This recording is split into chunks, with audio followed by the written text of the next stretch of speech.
बताइए तो, screen, sound और रिकॉर्डिंग तीनों क्लियर है?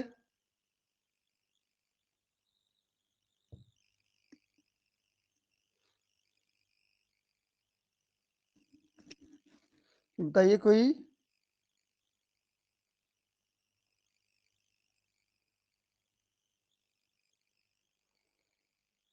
सुन पा रहे तो बताओ ना जी। जी सर। रिकॉर्डिंग को देखो एक बार। हो रहा है सर। ठीक, चलिए भाई, आज का टॉपिक है हमारा बाइटिंग मैकेनिज्म। Biting mechanism. तो सबसे पहले तो यहाँ पर बता दूं मैं क्या क्या चीज की जरूरत पड़ेगी। जैसे मान लीजिए वाइपर स्नेक था।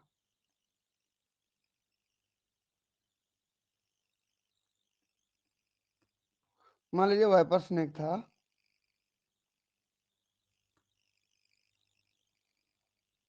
देखिए, ये जैसे दिख रहा है। जब काटेगा तो माउथ को ओपन करेगा। देखिए ये, तो इसके दांत ऐसे इरेक्ट हो जाएंगे। उसके पहले इसके दांत ना कैसे हुआ करते थे? अंदर अंदर तक, इसके अंदर इसके दांत ऐसे हुआ करते थे। अंदर की बात कर रहे हैं, इसके माउथ के अंदर ऐसे दिख रहा था दांत। काटने के लिए जब किया तो दांत सीधे हो गए। समझ में आया?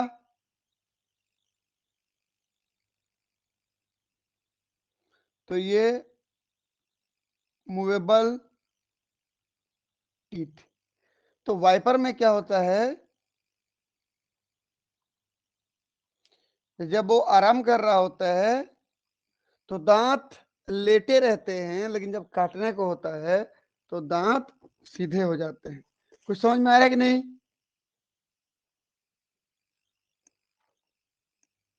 ऐसे वाले दांत को सोलेनोग्लाइफस के नाम से जानते हैं। सोलेनोग्लाइफस टीथ।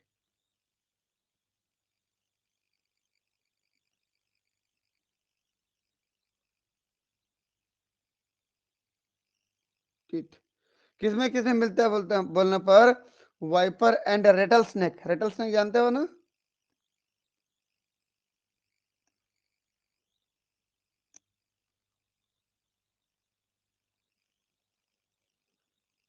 रेटल स्नेक, इन दोनों में मिलते हैं इस प्रकार के दांत।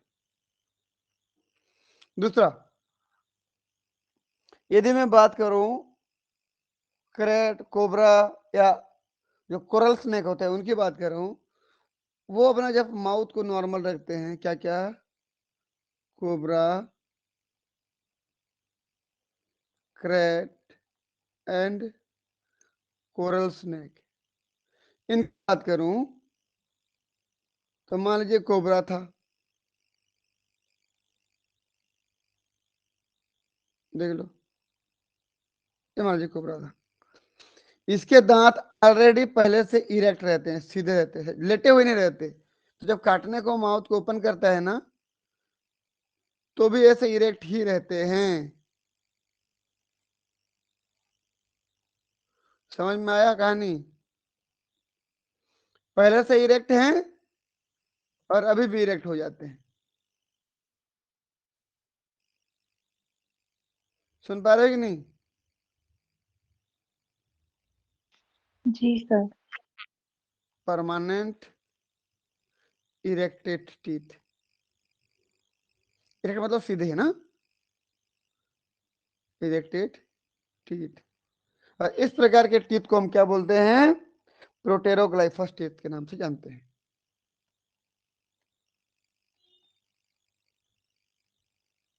प्रोटेरोग्लाइफस टीथ।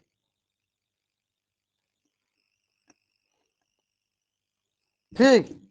और इन दोनों में जो दांत होते हैं ना, वो दांत का स्ट्रक्चर कुछ ऐसे होता है। देखना ध्यान से। ये जो दांत होता है, दोनों की बात कर रहा हूं मैं, दोनों में जो दांत होते हैं, ये तो कौन मूवेबल हुआ, कौन मूवेबल नहीं है, इसकी बात कर रहे थे। इन दोनों में जो दांत होते हैं, दोनों के दांत की बात करूं मैं,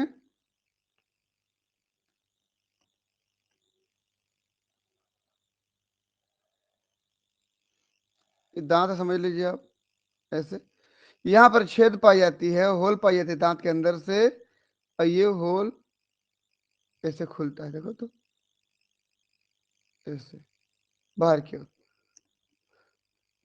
समझ में आया? और उस होल में क्या जुड़ा होता है भाई, क्या बता पाएंगे?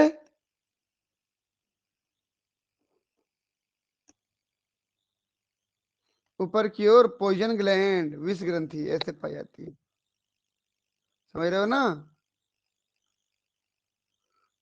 पॉइजन ग्लैंड, तो यहां से इस कैनाल से पॉइजन निकलता है, तो इस कैनाल को क्या बोलेंगे? Poison canal.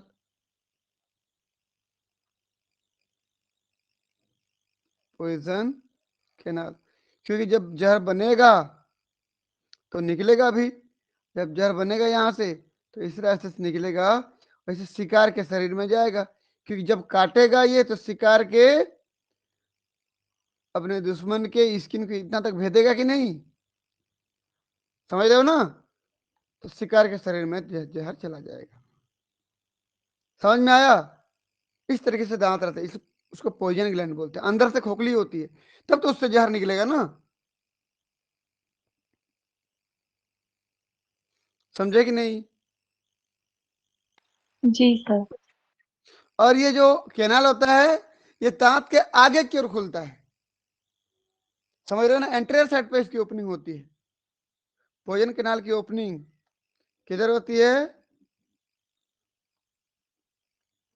एंटीरियर साइड पे होती है, उसको बोलते हैं डिस्चार्ज अपर्चर। यहीं से डिस्चार्ज होता है, यहीं से पॉइजन निकलता है, तो यहाँ कर रहा हूं मैं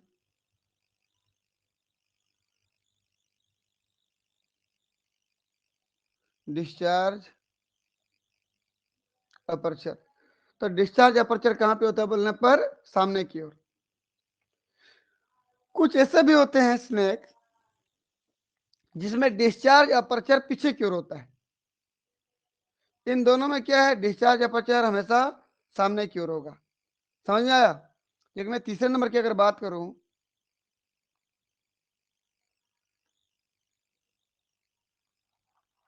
तीसरे नंबर की बात करूं, मेरा जो एग्जांपल है, जितना भी सांप कोलुब्रिडी फैमिली में आते हैं, कोलुब्रिडी फैमिली में आते हैं, बहुत सारे सांप आते हैं इसमें, आप देख लेना सर्च करके। ये सारे के सारे सांप के जो दांत होते हैं, एक तो साइज में छोटे होते हैं, एक तो साइज में छोटे होते हैं, और ये पॉइजन कैनाल किधर खुलता है? पीछे की ओर खुलता है। किधर खुलता है? पीछे की ओर। देखो तो छोटे हो गए, जैसा किधर खुलेगा बोला मैं?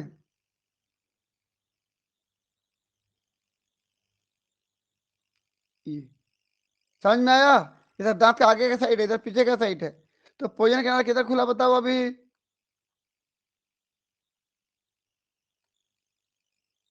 बताओ ना जी।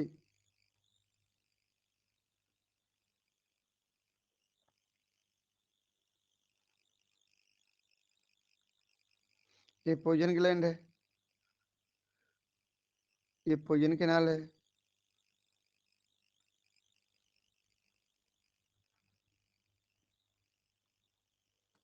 सुन रहे हो तो जवाब भी देना। और ये डिस्चार्ज अपर्चर है। बताओ, अब डिस्चार्ज अपर्चर कहाँ खुला? पीछे साइड पर। ठीक है। तो इस प्रकार के टीथ को बोलते हो ओपिस्थोग्लाइफस। ओपिस्थो का मतलब होता है पीछे, ठीक? ओपिस्थोग्लाइफस।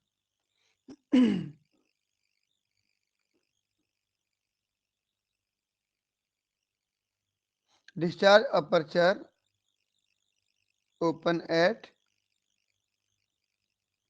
पोस्टीरियर साइड, क्या कहलाएगा?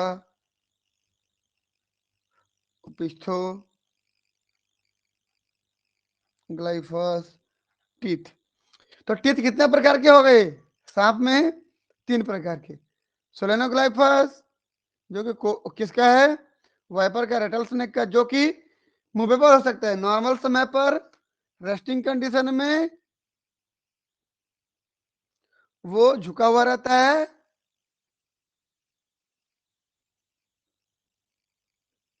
एट रेस्टिंग स्टेज, और ये एट अटैकिंग स्टेज।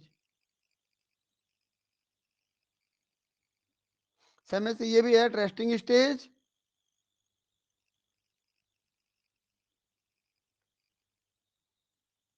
और ये एट अटैकिंग स्टेज। देखिए वाइपर रेटल में जो टिथ पाई जाती है रेस्टिंग स्टेज में, वो कैसे रहती है?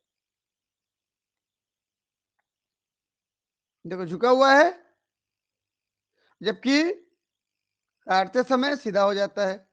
जबकि कोबरा में, क्रेट में, कोरल स्नेक में, इनमें जो टीथ है वो पहले से इरेक्ट रहता है, काटते समय भी इरेक्ट ही रहता है वो।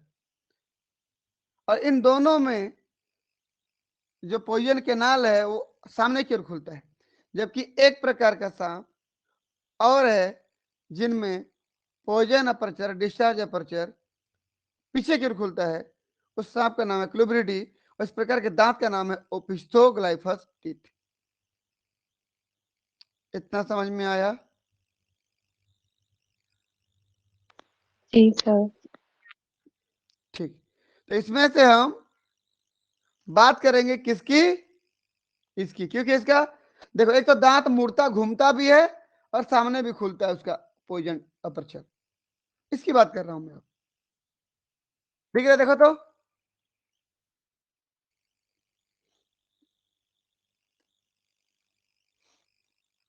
इन वाइपर, वाइपर में बात कर रहा हूं मैं।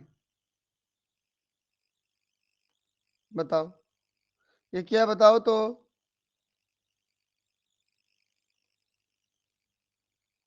मूवेबल फेंज, नाम क्या है? सोलेनोग्लाइफस।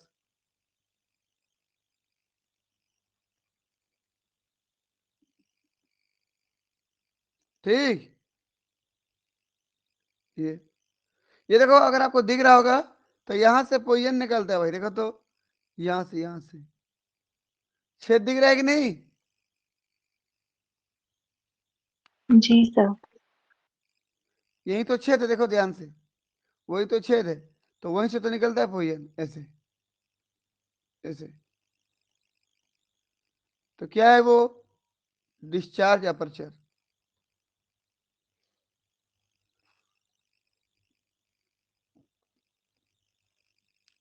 ये देखो, ये दांत ऐसे लग रहा है ना, जब मुंह बंद करेगा तो ये दांत जाके यहाँ पर फिट हो जाएगा, ऐसे घूम जाएगा वो, काटते समय सीधा हो गया। तो ये दांत इस प्रकार से सीधा और झुका हुआ हो सकता है। समझ में आया?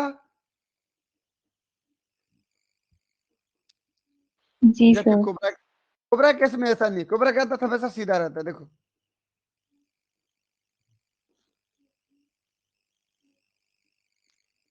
और कंपेयर करो तो इसका दांत बहुत बड़ा होता है, लार्ज होता है। किसकी तुलना में? कोबरा की तुलना में। कोबरा का टीथ छोटा होता है, स्मॉल टीथ। स्मॉल मतलब इसकी तुलना में स्मॉल होता है, वाइपर की तुलना में। ठीक है ना? प्रोट्रोग्लाइफस सामने की ओर खुल रहते हुए, तो देखो तो जहर फेंक रहा है, देखो दिख रहा है ना, सामने की ओर जहर फेंक रहा है।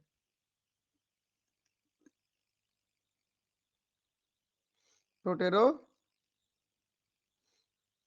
ग्लाइफस टीथ। आगे बढ़ते हैं, देखो सामने की ओर कोबरा है, अपना जहर फेंक रहा है, देखो आगे की ओर छेद है। अब आगे बढ़ो। जी सर। तो दो चीजों की बहुत जरूरत होती है बाइटिंग मैकेनिज्म के लिए। पहला, कौन कौन इन्वॉल्व होते देखिए।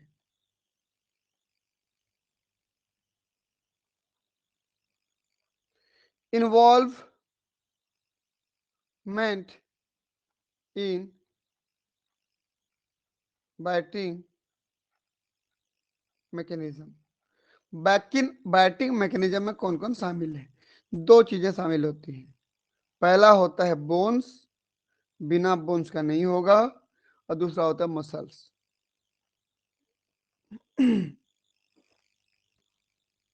चलिए भाई, बात करते हैं पहले बोन्स की। क्या क्या बोने, ध्यान से देखिएगा आप, ठीक है? ध्यान से देखिए क्योंकि बोन्स के नाम थोड़े ज्यादा हैं, और डायग्राम को थोड़ा सिंपल बनाने का प्रयास कर रहा हूं ताकि समझ में आए आपको। सबसे पहला निचले जबड़े का बोन, आप एक साइड का देख रहे हो। आप ये समझ लीजिए सांप इस प्रकार से है,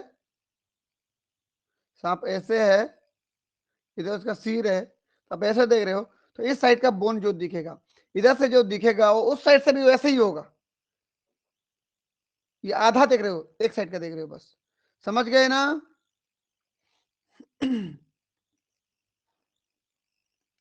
चलिए आगे बढ़ते हैं।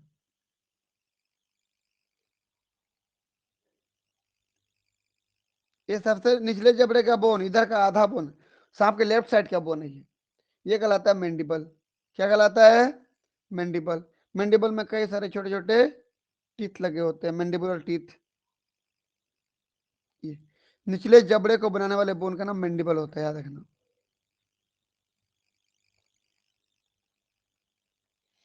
और ये क्या है? Mandibular teeth.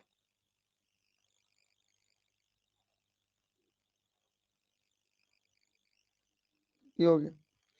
ऊपरी जबड़े को जोड़ने के लिए एक बोन पाई जाती है यहाँ पर, उसका नाम है क्वाड्रेट। नाम क्या है? क्वाड्रेट। थोड़ा इसको ऐसे बना जरा, रुकिए।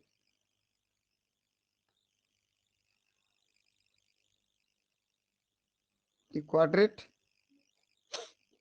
क्वाड्रेट के बाद पाई जाती है स्क्यामोजल। इन दोनों के बीच में पाई जाती है कोलुमेला, ऐसे। ठीक, फिर parietal, frontal, prefrontal, nasal, pre maxilla, फिर मैक्सिला। मैं सबका नाम लिख दूंगा। और मैक्सिल में पाया जाता है फेंज। क्या पाया जाता है? फेंज। ये फेंज टीथ, और सांप का जो विष दंत होता है वही। उसके बाद इधर क्वाड्रेट से जुड़ा हुआ एक बोन पाया जाता है, उसको बोलते हैं टेरिगोइड। टेरिगोइड से जुड़ा हुआ पाया जाता है पेलेटाइन।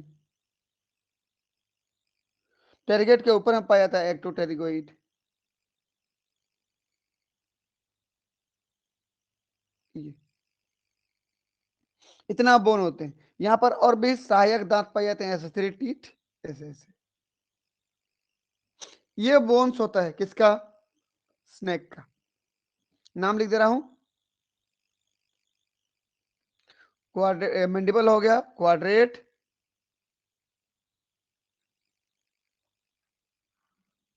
क्वाड्रेट हो गया, स्क्वेमोजल,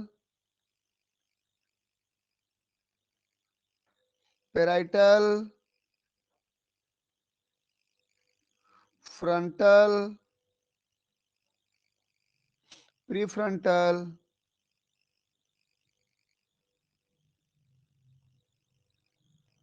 नेजल, प्रीमैक्सिला,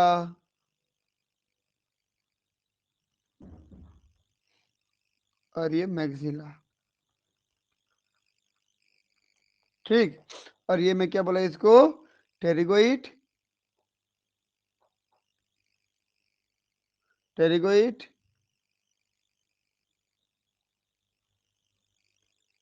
ऊपर में एक्टोटेरिगोइड,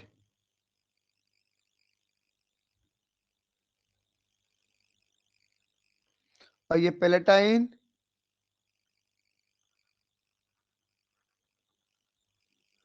ये कोलुमेला, इसका नाम क्या है? कोलुमेला।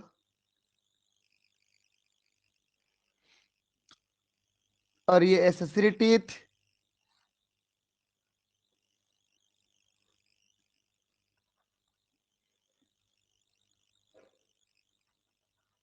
Accessory teeth. ये क्या करती हैं, यदि फेंज किसी कारणवश टूट जाता है ना, उसका जगह लेके खुद फेंज बना लेती हैं। मैं इसको लिख दे रहा हूं, रिप्लेस द फेंज,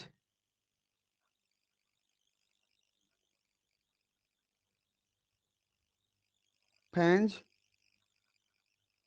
व्हेन फेंज डैमेज। जब फेंज डैमेज हो जाएगा, उसको क्या करती हैं, रिप्लेस करती हैं, उसके बदले खुद आ जाती है। जब फेंज टूट गया तो।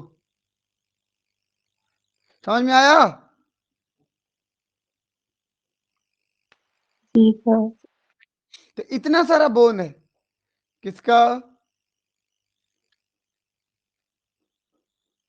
बायोटिक मैकेनिज्म में शामिल होने वाले का बोन, इतना सारा बोन। चलिए मैं इसको कह दे रहा हूं, ऐसे देखो तो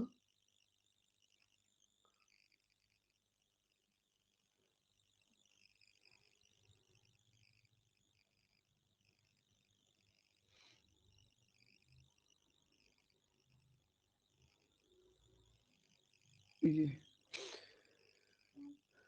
ठीक। और ये सबसे इंपॉर्टेंट तो फेंज है, फेंज,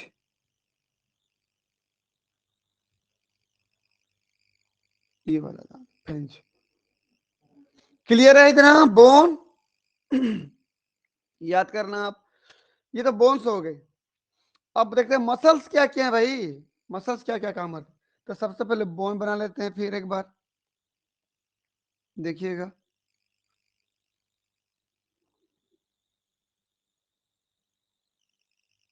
ये बोन मैंडिबल, एसेसरी, ये मैंडिबल, मैंडिबुलर टीथ है।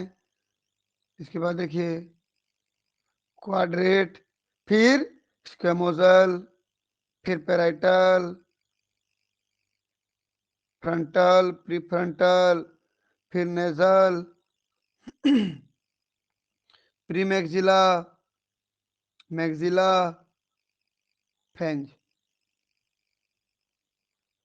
ये देखिए, ये प्लेटाइन और टेरिगोइड, उसके ऊपर में एक्टोटेरिगोइड। ये बोन तो था ही पहले से, अभी बनाए हूं तुरंत। अब मैं बात कर रहा हूं मसल की। होता क्या, ध्यान से देखिए कि मसल्स जो होता है ना, वो ऊपर में इधर जुड़ा होता है भाई। ये क्वाड्रेट के बाद स्क्वेमोजल दिख रहा है, स्क्वेमोजल में जुड़ा होता है, स्क्वेमोजल में जुड़ा रहता है इधर एक मसल, और इधर आके किससे जुड़ा होता है, आपके मैंडिबल से। ऐसे जुड़ा होता है, ऐसे, समझ रहे हो कि नहीं, ऐसे।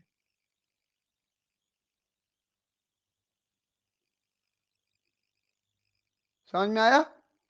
इस मसल्स का नाम है डाइगेस्ट्रिक मसल। नाम क्या है इसका, डाइगेस्ट्रिक मसल। ये हो गया। अब क्या होता है, ध्यान से देखिए कि पोजन ग्लैंड तो बीच में है। पोजन ग्लैंड की स्थिति कहां पे होती है, देखो तो, पोजन ग्लैंड की पोजीशन जो है ना, यहाँ पे होती है ऐसे, ऐसे करके ये पोजन कैनाल से, पोजन अपर्चर से पोजन खुलता है ऐसे। समझ पा रहे हो मैं जो बोल रहा हूँ? यहाँ पर कर रहा हूँ, चलिए। जी सर। ये पोजन ग्लैंड यहाँ पर होती है, इस बीच में पाई जाती है। कितना पोजन ग्लैंड होगा बताओ तो? दो पोजन ग्लैंड, एक राइट में एक लेफ्ट में। ठीक, ये आप लेफ्ट का देख रहे हो, लेफ्ट साइड का। तो क्या होता है देखिए तो, इस पूरे बाइटिंग अपरेटस के, पूरे बाइटिंग अपरेटस के ऊपरी बोन और निचली मैंडिबल तरफ एक मसल्स जोड़ के रखता है, एक मसल्स इनको जोड़ के रखता है। मसल्स का नाम है टेम्पोरल मसल। क्या नाम है? Temporal muscle. यहां से ऐसे जोड़ेगा, ऊपर से पूरे नीचे को जोड़ेगा, लेकिन उसके पहले अंदर में जो मसल्स पाई जाती है उसको बना दे रहा हूं, देखिए तो। एक मसल्स पाई जाती है जो कि इस प्रकार से स्थिति को जोड़ते हैं, देखो तो, ऊपर के बोन की जो ऊपर चैनल दिख रही है उसको, ये टेरिगोइड एक्टोटेरिगोइड को जोड़ता है ऐसे, समझ में आया ना। ये मसल्स कहलाती हैं प्रोट्रैक्टर स्फेनोटेरिगोइड मसल्स। प्रोटेक्टर स्फेनोटेरिगोइड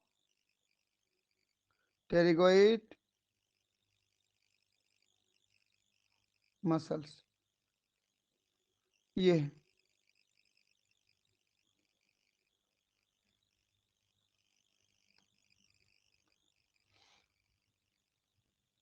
ये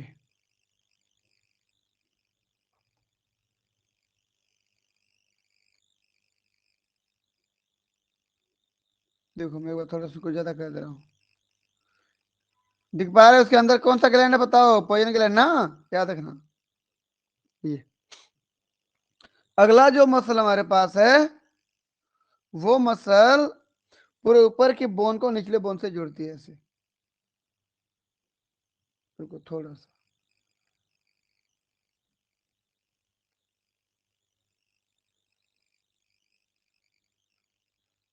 देखो तो ऊपर से पूरा नीचे की ओर जुड़ा हुआ, देखो ये ये मसल कहलाती है, क्योंकि कान के आसपास का हिस्सा है, इंटरनल ईयर होती है ना सांप में, भले एक्सटर्नल ईयर नहीं होती है, अंदर तो होता है ना सब, उस कान के आसपास पाई जाती है, उसको टेम्पोरल मसल बोलते हैं। क्या बोलते हैं इसको हम? Temporal muscle. ठीक। और टेम्पोरल मसल में भी यदि मैं बात करूं, चूंकि कान का हिस्सा जो है वो इस पोजीशन पे पाई जाता है, लगभग इस पोजीशन पे पाई जाती है, इसीलिए इसीलिए इस आगे वाले पार्ट को क्या बोलूंगा मैं, आगे वाले को एंटेरियर टेम्पोरल मसल और पीछे वाले को पोस्टीरियर टेम्पोरल मसल, है तो दोनों टेम्पोरल मसल, कान के आगे है तो एंटेरियर और पीछे है तो पोस्टीरियर। इंटीरियर टेम्पोरल मसल, इधर पोस्टीरियर टेम्पोरल मसल, ये हो गया। समझ में आया?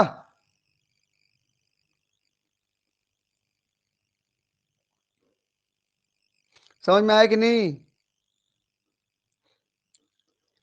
इन जी सर। पूरे को एक साथ बाइटिंग एपरेटस बोलते हो। इन पूरे को एक साथ क्या बोलते हो? सबको मिला के, बोन्स और मसल्स मिला के क्या कहते हैं एक साथ? Biting apparatus. इसको और इसको मिला दो तो एक साथ बाइटिंग एपरेटस, ये हो गया। इतना क्लियर है? मसल्स के और बोन को तो मैं दोनों को दिखा दिया आपको। अब आगे देखेंगे कि किस प्रकार से ये दांत सीधे होते हैं, क्या क्या घटना घटती है सीधे होते हैं। लेकिन उसको बनाऊं उसके पहले पॉइजन ग्लैंड दिख रहे हैं ना, थोड़ा उसको बना देता हूं। पॉइजन ग्लैंड में भी मसल्स पाई जाती है, देखो तो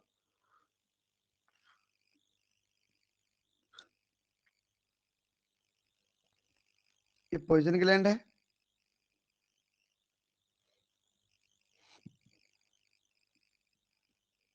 पॉइजन ग्लैंड क्या होता है वास्तव में? Modified form of salivary gland, याद है कि नहीं?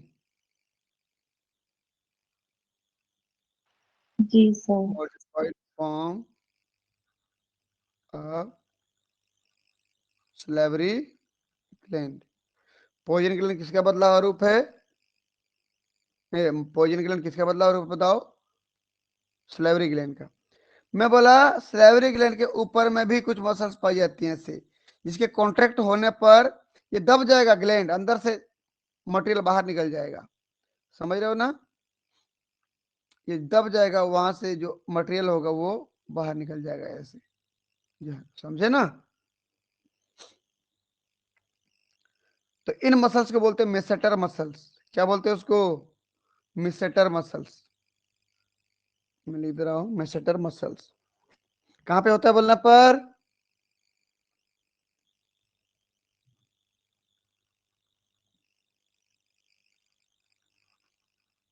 मेसेटर मसल किसके ऊपर में है? पोइन ग्लैंड के ऊपर में। अगर कॉन्ट्रैक्ट होगा, दबेगा, तो अंदर से मटेरियल बाहर निकलेगा ना, ऐसे। ठीक है ना? चलिए, अब मैं 3 स्थिति बना रहा हूं। 3 स्थिति क्या क्या? केवल जब रेस्ट कर रहा था, दूसरा जब काटने के लिए मुंह को ओपन किया, और तीसरा जब काट दिया। समझ में आया?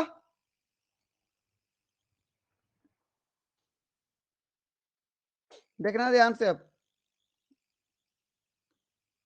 3 स्थिति। सबसे पहला,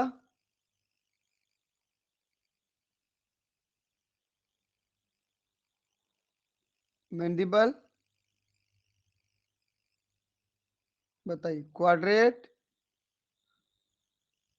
स्क्वेमोजल, parietal, frontal, prefrontal, nasal, premaxilla, maxilla, maxilla में टीथ, और यहाँ पर ये पैलेटाइन, यहाँ पर ये टेरिगोइड। अभी पढ़ चुके हम लोग इसको।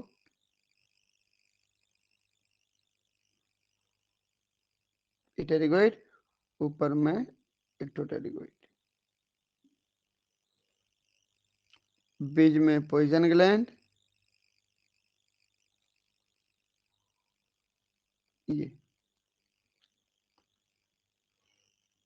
बताइए, यहाँ पे कौन सा मसल? डाइगेस्टिक मसल, यहाँ पर डाइगेस्टिक मसल है।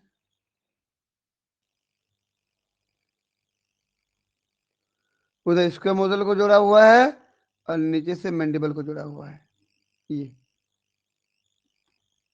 इधर सब कोलुमेला वगैरह भी है ना, मैं इसको नहीं बना रहा हूँ अभी, ये कोलुमेला। ठीक, मैंडिबुलर टीथ, इधर एसेसरी टीथ पेलेटाइन पे और टेरिगोइड पे। चलिए, आगे बात करते हैं आप।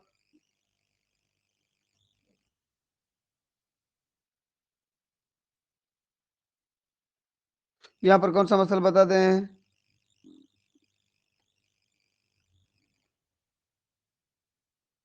प्रोट्रैक्टर स्पेरोटेरिगोइड मसल यहाँ पर है।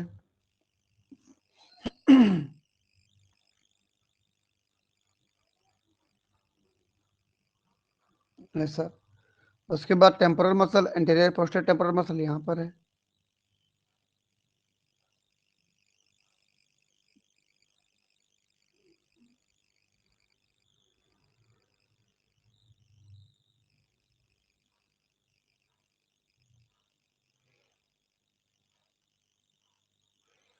ये। ठीक, ये एट रेस्टिंग स्टेज।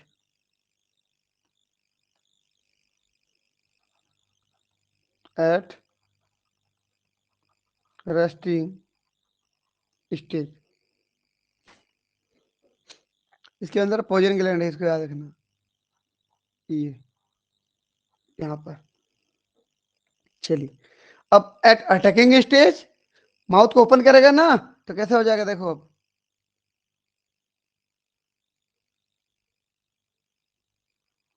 ये निचला जबड़ा तो मूव करता ही करता है, जैसे हम लोग का करता है।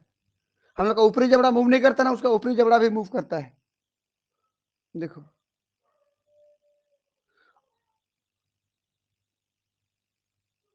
ये कौन सीधा हो गया बताओ तो? जो झुका हुआ था कौन सीधा हो गया? क्वाड्रेट। इसके बाद स्क्वेमोजल, बीच में कोलुमेला भी है, याद रखना।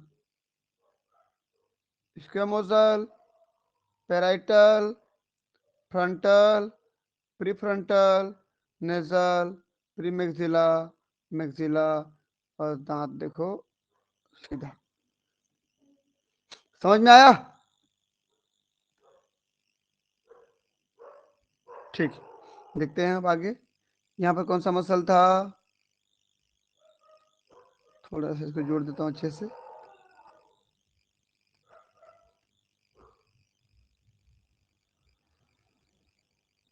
ऐसा। अब देखते हैं,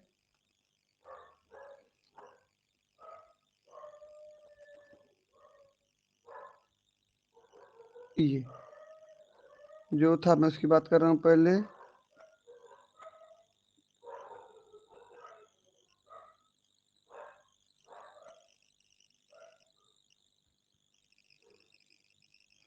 ये देखिए इरेक्ट हो गया, सीधा हो गया।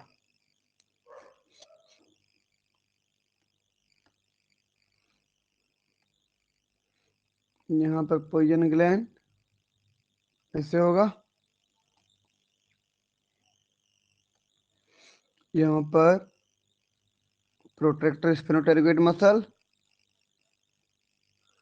यहाँ पर डाइजेस्टिव मसल,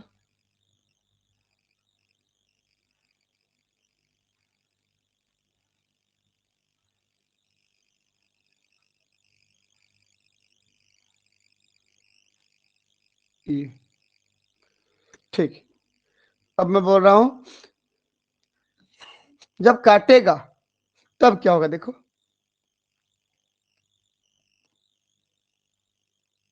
दिखते रहे ना डायग्राम। 3 डायग्राम बताने का प्रयास कर रहा हूं आपको मैं। ये ये सब है भाई, मैं इसको नहीं बना रहा हूं, मैं सिर्फ अपने उस चीज पे जा रहा हूं जो आपको यहाँ पर जरूरत है। देखो quadrate squamosal, parietal, frontal, prefrontal, nasal, premaxilla, maxilla.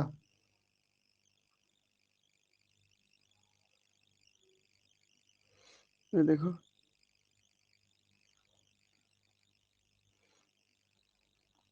ये काट दिया उसके बाद का स्थिति है डायग्राम।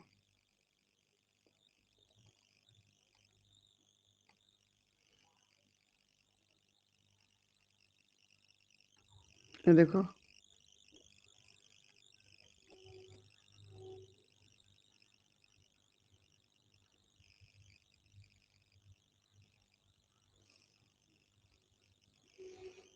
ठीक है। बाकी जो जो मसल्स है उसको बना देते हैं हम लोग।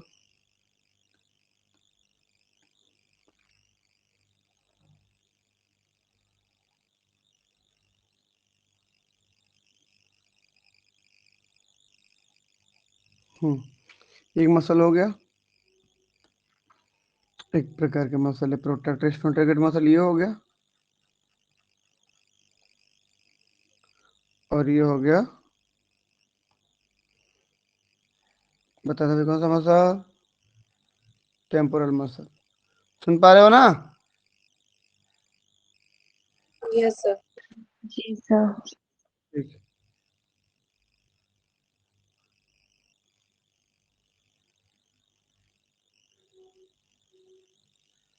ये हो गया। अब ये हो गया at attacking stage.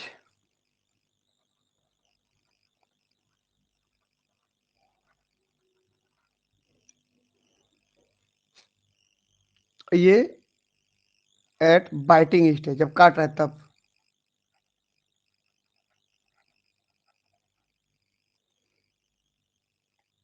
Eight biting stage, ठीक। मान लीजिए इसका कोई शिकार था, कोई चूहा था, उसको काट रहा, देखो तो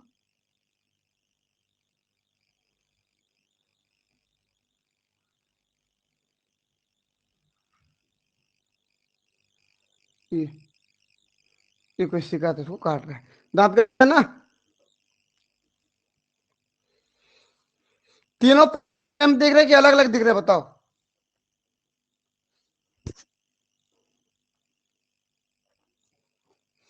तीनों पोजीशन सेम देख रही है, अलग अलग दिख रहे हैं, बताओ। पहले सेव करता हूँ।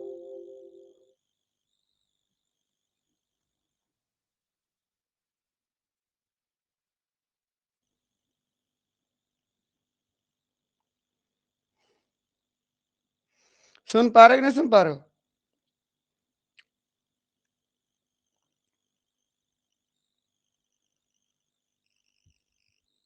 जी सर। सेम है कि अलग अलग है? अलग अलग है सर। अलग अलग है सर। अलग अलग दिख रहा है ना?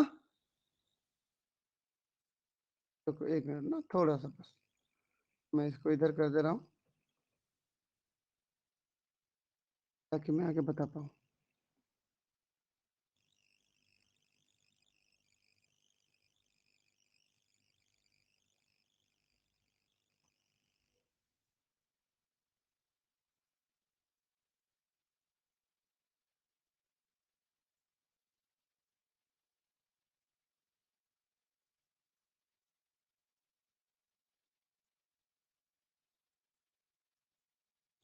ये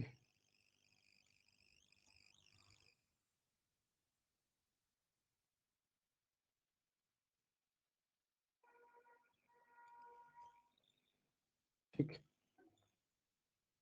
अब देखते हैं मसल्स कहाँ पे क्या हो रहा है, आप खुद बताएंगे कहाँ पे कॉन्ट्रैक्ट हो रहा है, कहाँ पे रिलैक्स हो रहा है, कौन सा मसल, क्या मसल। एक बार मैं मसल का नाम दिखाते रहा हूँ, चलो। लाल वाला डाइजेस्टिक मसल, नीला वाला प्रोट्रैक्टर स्फेनोटारगेट मसल, और पर्पल वाला टेम्पोरल मसल। ठीक, अब बताइए, मैं यहाँ पर कर रहा हूँ, मसल का नाम लिख रहा हूँ। मसल, क्या क्या मसल है? पहला तो डाइजेस्टिक मसल,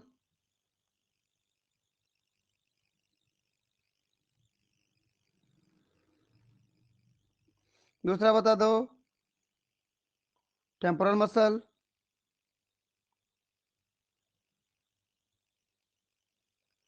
तीसरा बता दो प्रोट्रैक्टर स्फेनोटारगेट मसल्स,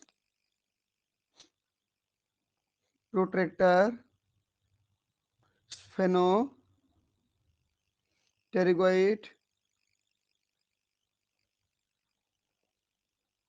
मसल, और चौथा हमारे पास है मेसेटर मसल्स, मेसेटर मसल्स। 4 मसल्स की बात कर रहा हूं मैं, और 3 जगह पे बताना है क्या क्या हो रहा है। बताओ,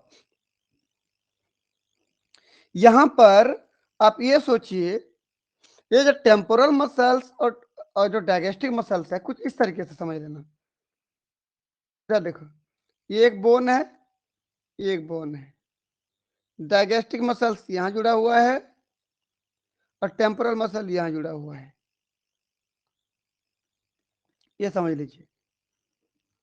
ठीक, तो अगर मैं इस बोन को पास पास लेना चाहता हूं तो किसको कॉन्ट्रैक्ट होना पड़ेगा, किसको रिलैक्स होना पड़ेगा? ये फैलेगा ऐसे, चौड़ा होगा तो इधर संकुचित होगा, ये मसल है ना, इसको खींच देगा, दोनों को पास ले आएगा। समझे कि नहीं? समझे कि नहीं समझे? अगर मैं बोला इन दोनों बोन को पास पास लाना चाहता हूँ, इसको और इसको, इन दोनों बोन को पास पास लाना चाहता हूँ, तो इसको कॉन्ट्रैक्ट होना पड़ेगा ना, संकुचित, तब पास पास आएंगे, तब इधर क्या होगा, इधर फैलेगा ऐसे, तब स्थिति कुछ ऐसी हो जाएगी ना। फिर कुछ समझे? Yes, sir. ऐसे हो जाएगी, देखो, ये कॉन्ट्रैक्ट हो गया, ये रिलैक्स हो गया, ये समझ लीजिए। अगर मैं उल्टा करना चाहता हूं, इधर ऐसे करना चाहता हूं, तो किसको कॉन्ट्रैक्ट किसको रिलैक्स करना पड़ेगा, बताओ?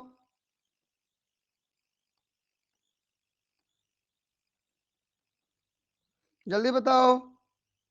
डाइजेस्टिक मसल कॉन्ट्रैक्ट होगा, टेम्पोरल मसल रिलैक्स होगा, ये फैलेगा और ये पास पास आएगा। समझ में आया? Yes, sir.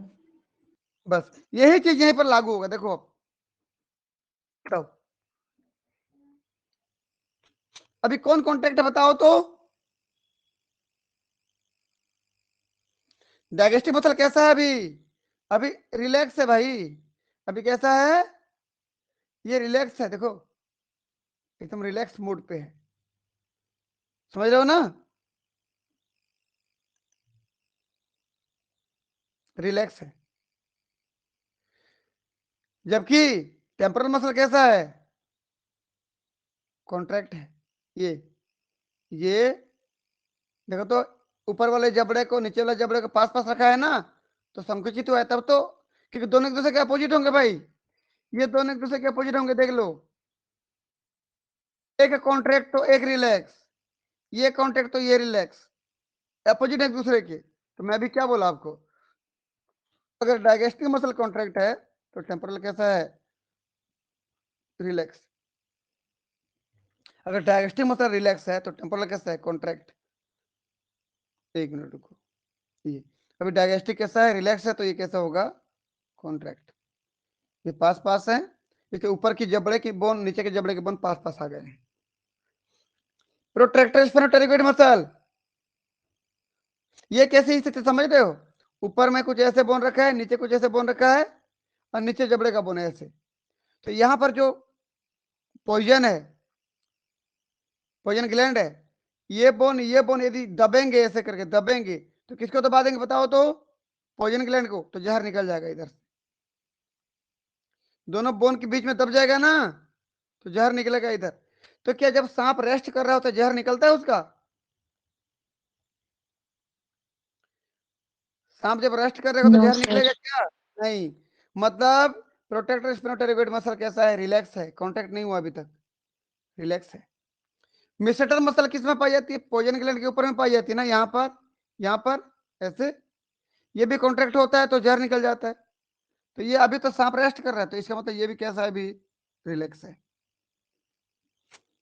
समझ में आया? आगे बढ़ू? अब देखते हैं अब क्या कर रहा है।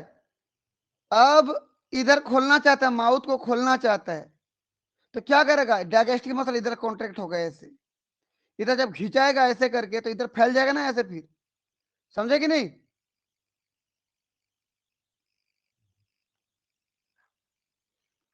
भाई एक तरफ ढकेगा, छोटा होगा तो दूसरा तरफ फैल जाएगा ना, ऐसे वाला बोला था देखो। एक तरफ यदि छोटा होगा तो एक तरफ फैल जाएगा ना, ये होगा। तो बताओ कौन सा मसल क्या हो रहा है? डायगेस्टिक मसल क्या हो रहा है बताओ? कॉन्ट्रैक्ट हो रहा है। कॉन्ट्रैक्ट हो रहा है। तो टेम्पोरल मसल क्या हो रहा है देखो तो? फैल रहा है, देखो एक दूसरे के अपोजिट है, एक दूसरे के अपोजिट है दोनों। कैसा हो रहा है बताओ? रिलैक्स हो रहा है। रिलैक्स। जब वो माउथ को ओपन करता है, माउथ को खोल रहा होता है, तब भी किसी भी प्रकार की कोई जहर बाहर नहीं निकलती। मतलब प्रोट्रैक्टर स्फेनोटेरिकोइड मसल और मेसेटर मसल अब भी रिलैक्स है, अब भी कैसा है? रिलैक्स। क्योंकि ये मुंह को अभी खोल रहा है, चबा नहीं रहा है, खोल रहा है, अभी ओपन कर रहा है बस, तो ये अब भी रिलैक्स होंगी। अब बताइए, अब तो काट रहा है ना, काट रहा है तो कौन सा मसल कॉन्ट्रैक्ट होगा बताओ तो? आगे से ये वाला मसल देखो, ये दबेगा ना तब तो इधर छोटा हो जाएगा, अब दबेगा तो इधर का क्या हो जाएगा? फैल जाएगा ना, रिलैक्स हो जाएगा इधर। तो कौन सा मसल कॉन्ट्रैक्ट, कौन सा मसल रिलैक्स बताओ?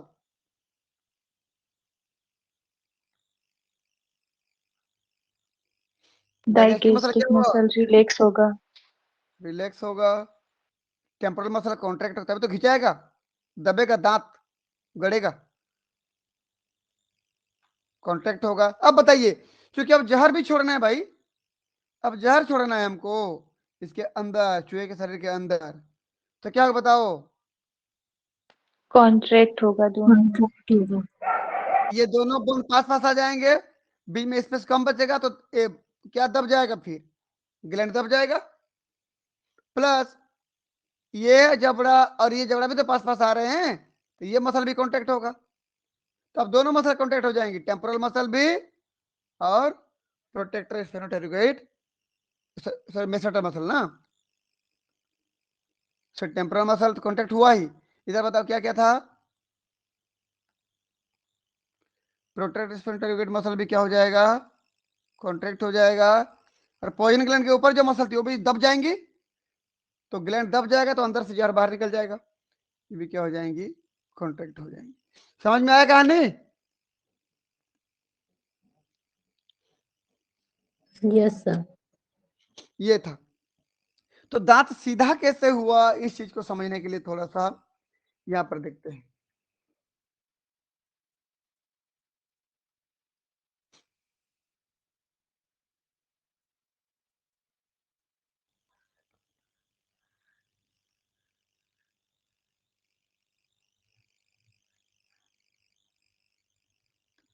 इरेक्ट कैसे हुआ बोलने पर देखो, सबसे पहला क्या है यहां पर? नीचे मैंडिबल,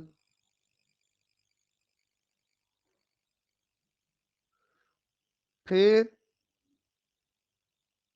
क्वाड्रेट, फिर squamosal, parietal, frontal, prefrontal, nasal, premaxilla, premaxilla, maxilla, maxilla में क्या पाया जाएगा? ए फेंज। अंदर दबा हुआ है देखो, पेलेटाइन, टेरिगोइड और एक्टोटेरिगोइड, ये था। सबसे पहला तो क्या होता है देखिए, तो यहां पर समझा दूं, यहीं पर देखो। सबसे पहला क्या होगा, जब ये ऐसे होगा तो बताइए क्या होगा। देखो ध्यान से देखते रहना आप लोग। देखो मैं 2 3 ना बनाकर एक ही डायग्राम बना दे रहा हूं, थोड़ा बड़ा बना दे रहा हूं। Quadrate, स्क्वेमोजल,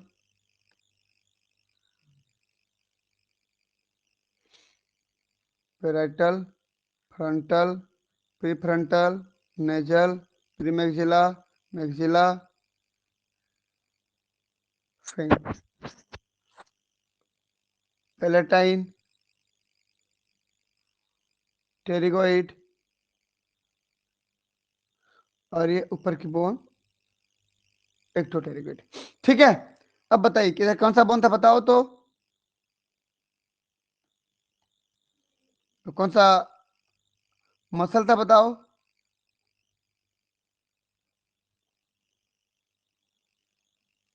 digestive muscle. मेरे को ये बताइए, जब डाइजेस्टिव मसल खिंचाएगा, ऐसे खिंचाएगा, जब खिंचाएगा तो इस बोन को पास कर खींच रहा है ना ऐसे, समझ रहे हो कि नहीं?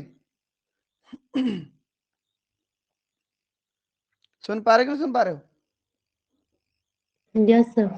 ये मसल खींचा Yes, रहा है sir. ना ऐसे, ऐसे खींचा रहा है ना ऐसे, ये कांटेक्ट हो रहा है ना ऐसे। तो जब ऐसे कांटेक्ट होगा तो बताइए, ये टेरिगोइड बोन जो दिख रहा है आपको, ये टेरिगोइड बोन, ये टेरिगोइड बोन, ये बोन अपने जगह पे क्या हो जाएगा भाई? अब देखना मैं अलग कलर से बना दे रहा हूं, उस कलर को सोचना आप। मैं अलग कलर से बना रहा हूँ, कलर में लेता हूँ ग्रीन कलर। अब यही बोन अपने जगह पे कैसा हो जाएगा? सीधा हो जाएगा। देखो तो ऐसे सीधा हो जाएगा। Yes, sir. तो कहने का मतलब ये हुआ, जब डायगेस्टिक मसल खिंचाएगा तो ये अपने जगह पे सीधा हो जाएगा। अपने जगह पे सीधा हो जाएगा तो ये ढकेल दिया जाएगा। कौन ढकेल दिया जाएगा? ये आगे की ओर, समझ रहे हो ना? जब घूमेगा तो ढकेलेगा ना इसको, ढकेल दिया जाएगा। टेरिगोइड बोन, पेलेटाइन बोन, और ये इधर कौन है? एक्टोटेरिगोइड को ऊपर ढकेल दिया जाएगा, ऐसे तो ऊपर जा रहा है धीरे धीरे, ढकेल दिया जाएगा। तो ये कौन फिर? मैक्सिला ना, मैक्सिला ढकेल दिया जाएगा। मैक्सिला से कौन जुड़ा? फेंज, फेंज को भी ढकेल दिया जाएगा इसको ऐसे इधर। तो फेंज कैसे हो जाएगा? सीधा। समझे कि नहीं? Yes, sir. तो हुआ क्या बताओ भाई? सबसे पहले क्या हुआ बताओ? सबसे पहले तो डाइजेस्टिक मसल क्या हुआ? कॉन्ट्रैक्ट। Contract. जब डाइजेस्टिक मसल कॉन्ट्रैक्ट हुआ तो ये कौन सा बोन था? क्वाड्रेट। क्वाड्रेट क्या हुआ? जो झुका था सीधा हो जाएगा। क्वाड्रेट ऐसे हो जाएगा ना अब तो, ऐसे। अब क्वाड्रेट से जुड़ा हुआ बोन जब ये सीधा हो जाएगा तो उससे जुड़ा हुआ बोन कौन सा बोन? टेरिगोइड, पेलेटाइन और एक्टोटेरिगोइड सब आगे ढकल दिए जाएंगे। उसमें कौन जुड़ा है? मैक्सिला। मैक्सिला भी आगे ढकल दिया जाएगा। अब मैक्सिला से कौन जुड़ा हुआ है? फेंज। फेंज भी आगे ढकल दिया जाएगा। तो फेंज हो जाएगा ऐसे, निचले का जबड़ा हो जाएगा ऐसे। समझ रहे हो कि नहीं? समझ में आया Yes, sir. कुछ? Yes, तो इस sir. प्रकार फेंज कैसा हो जाएगा? इरेक्ट हो जाएगा। फेंज कैसे हो जाएगा? इरेक्ट हो जाएगा। देख लो ऐसे हो जाएगा। यहाँ पर देखो, देखो जब धीरे धीरे करके ये जो रिलैक्स दिख रहा है आपको, रिलैक्स यहाँ पर इस डायग्राम की बात कर रहा हूं, जब ये ऐसे कॉन्ट्रैक्ट होगा, ऐसे कॉन्ट्रैक्ट होगा, ऐसे कॉन्ट्रैक्ट होगा, इधर आएगा कॉन्ट्रैक्ट होगा, तो ऊपर की बोन पूरा ऐसी पोजीशन में आ जाएंगी, ये जो झुका हुआ था ये सीधा हो जाएगा, और जो बोन जुड़ा था वो बोन आगे ढकल दिया जाएगा, उससे जुड़ा मैगिला आगे ढकल दिया जाएगा, फेंच सीधा हो जाएगा। समझे?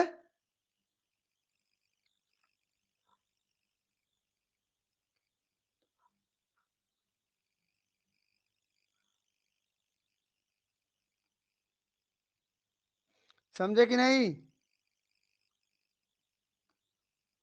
जी सर। अभी तो रिलैक्स था ना ये, अभी रिलैक्स था, ये सब रिलैक्स थे। मैं बोला जब दांत को सीधा किया जाता है तो क्या क्या होता है बोला मैं, तो वही चीज बताया आपको सब। चलो लिखता हूं मैं क्या क्या हो रहा है, देखो तो सबसे पहला कॉन्ट्रेक्शन ऑफ डाइजेस्टिक मसल, मैं पूछ रहा हूं फेंज इरेक्ट कैसे हुआ, हाउ फेंज इरेक्ट। सबसे पहला contraction of डाइजेस्टिक muscles,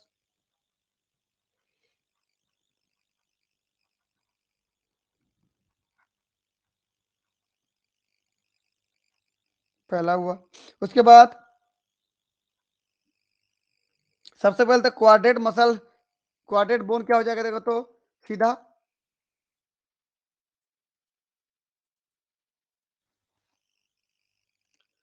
quadrat bone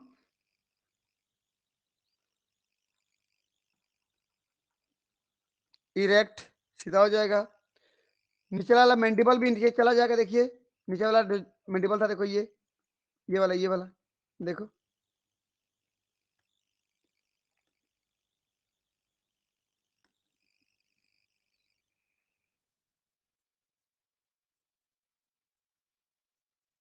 यहीं पे कर दे रहा हूं, प्लस लोअर्स नीचे चला गया, lowers the mandible,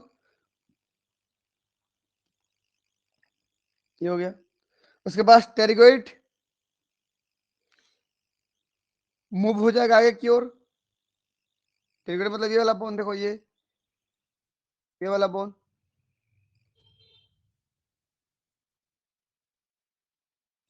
pterygoid move forward. उसी समय प्रोटेक्टर स्फेनोटाइगोइड मसल क्या हो जाएगा, देखिए तो यहाँ पर था, यहाँ पर प्रोटेक्टर स्फेनोटाइगोइड मसल यहाँ पे था, यहाँ पे वो मसल क्या हो जाएगा, कॉन्ट्रैक्ट, ऊपर ढकेल रहा है ना, ऐसे जा रहा है ना ये, तो ये कॉन्ट्रैक्ट हो जाएगा ताकि जहर भी तो निकले। चलिए, मैं भी मसल की बात नहीं कर रहा हूँ, मसल वाली बात मैं ब्रैकेट में लिख दे रहा हूँ इधर।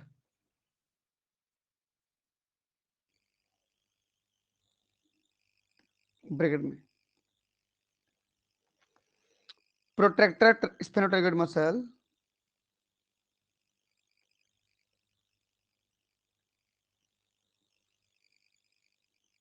Pterygoid muscle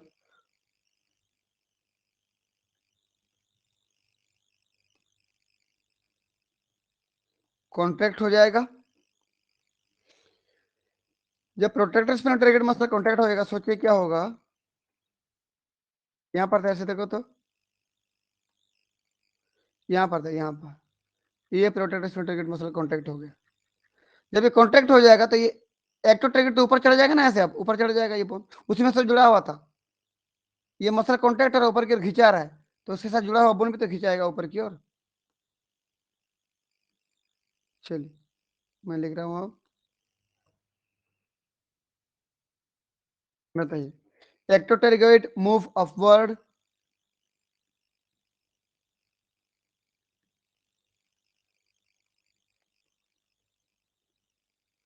upward. अब इसकी वजह से क्या होगा बताओ तो, मैक्सिला आगे की ओर ढकेल दिया जाएगा, देखो इधर, इन सब की वजह से मैगिला आगे ढकेल दिया जाएगा, फेंच सीधा हो जाएगा।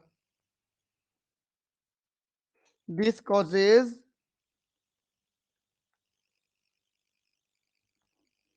मैक्सिला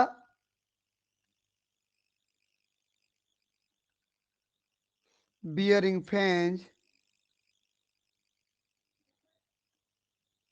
रोटेट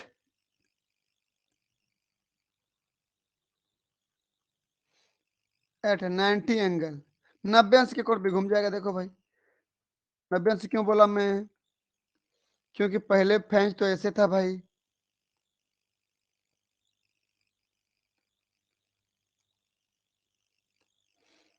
अब फेंच ऐसे हो गया। देखो पहले जो फेंच इस प्रकार से था, वो फेंच अभी इस प्रकार से हो गया, तो कितना अंश घूम गया, 90 अंश घुमा के नहीं।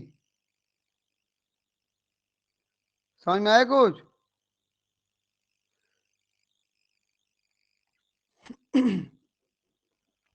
जो दांत पहले झुका हुआ था एकदम सीधा होकर के, पैरेलल था माउथ टंग के, अब वो 90 एंगल पे आ गया है। सुन पा रहे हो, समझ पा रहे हो? जी सर। इसके बाद क्या हो गया, इरेक्शन ऑफ टीथ। दांत कैसे हो गया, टीथ मतलब फेंच कैसे हो गया, इरेक्ट हो गया। तो ये कहानी था किसका, इरेक्शन का। कोबरा में ऐसे होगा क्या,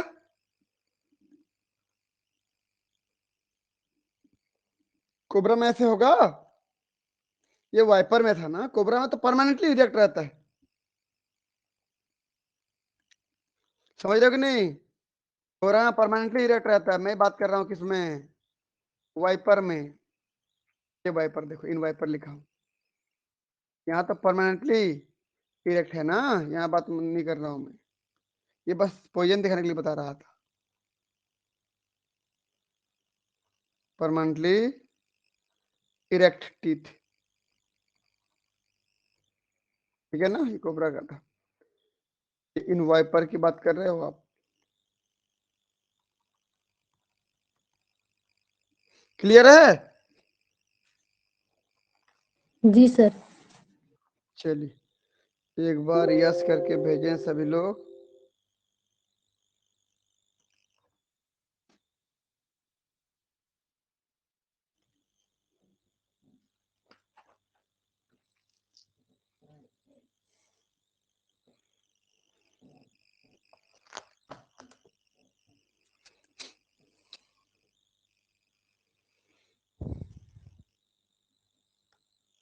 चलिए अब आगे एक चीज देखते हैं। बोलते हैं ना, कहीं कहीं पर लिखा है कि किसी संस्कृत में कहीं पर लिखा है कि सांप को चक्षुश्रवा कहा जाता है। चक्षु मतलब आंख होता है, आंख से सुनने वाला एनिमल जीव कहा जाता है। सही है कि गलत है?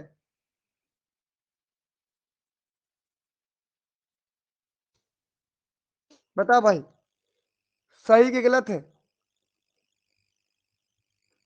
गलत है। कभी भी आंख से सुन नहीं पाता है वो, आंख तो देखने के लिए होता है, सुनने के लिए क्या पाई जाती है इसमें, उसका जीभ या लोअर जाव, निचला जबड़ा। समझ में आया? वहीं से सुनने का प्रयास करता है वो, वहीं से बाहर की साउंड को, वाइब्रेशन को अंदर लेता है। समझ रहे हो मेरी बात? तो चक्षु श्रवा क्या हो गया, उसके लिए गलत हुआ। ठीक है, आंख से सुनता नहीं है, याद रखें। समझे कि नहीं? जी अब सर। ये कि कोई स्नैक यहाँ पर सो रहा है, जमीन पे है, वो लेटा हुआ है, ये स्नैक है, मान लीजिए स्नैक है। थोड़ा सा उसको यहाँ, ये लेटा हुआ है, तो जब भी वो जमीन की सतह पे रहता है ना, जमीन की सतह पे रहता है, मतलब जमीन की सतह ये है, यहाँ पर है, तो अपने निचले जबड़े को जमीन पे रख देता है, या दूसरा काम करता है, जीभ को निकाल के रख देता है ऐसे। समझ रहे हो? ताकि उस अर्थ के आसपास जो भी घटनाएं घट रही है, हलचल हो रही है, जो भी साउंड आ रही है, वाइब्रेशन आ रही है, उस साउंड को, उस वाइब्रेशन को क्या करे, साउंड वेव को वो रिसीव कर पाए। जीभ से होते हुए, जीभ से होते हुए, निचले जबड़े से होते हुए जाता है, वैसे समझ रहे हो कि नहीं? उसके इंटरनल ईयर तक कान होती है, अंदर की कान, बाहर नहीं दिखता वो ना, इंटरनल ईयर अंदर है, बाहर के कोई छेद नहीं होता, याद रखना। इंटरनल ईयर तक, तो इंटरनल ईयर तक वो एक रास्ते से जाता है, उस रास्ते के बारे में पढ़ना है। क्लियर है?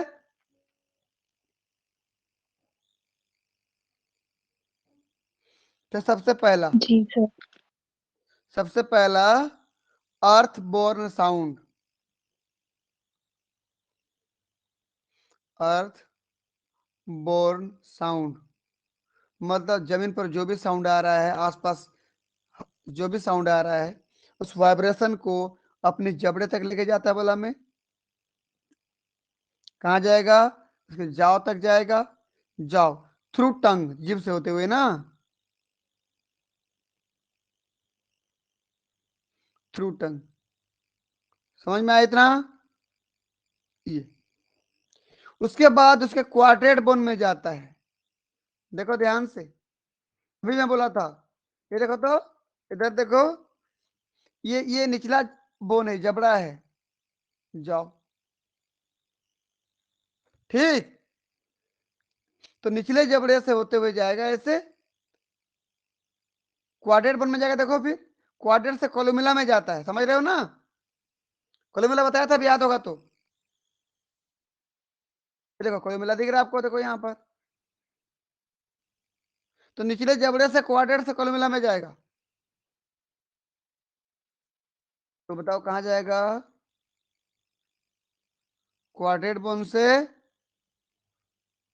वाइब्रेशन कहाँ गया? कोलुमिला में गया। समझ में आया? जिसको कोलुमिला ऑरिस के नाम से जानते हैं। ये उसके पास कहाँ जाएगा? इंटरनल ईयर में घुसने के लिए छेद पाई जाती है, उस छेद को बोलते हो फेनेस्ट्रा ओवेलिस। क्या बोलते हो उसको? ये मान लीजिए इंटरनल ईयर है, यहाँ पर इंटरनल ईयर है, तो वहां आने के लिए छेद पाई जाएगी, छेद को बोलते हैं फेनेस्ट्रा ओवेली।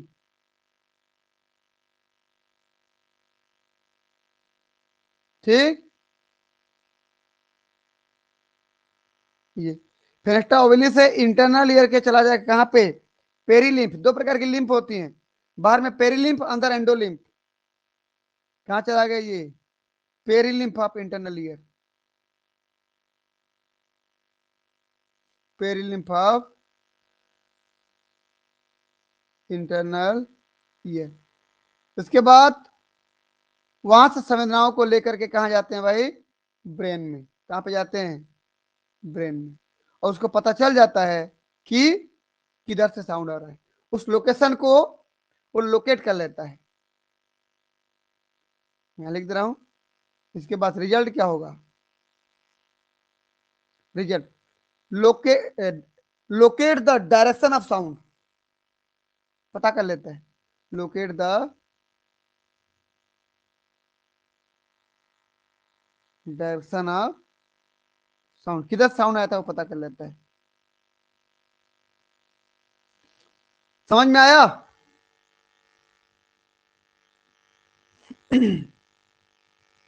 समझ में आया कि नहीं?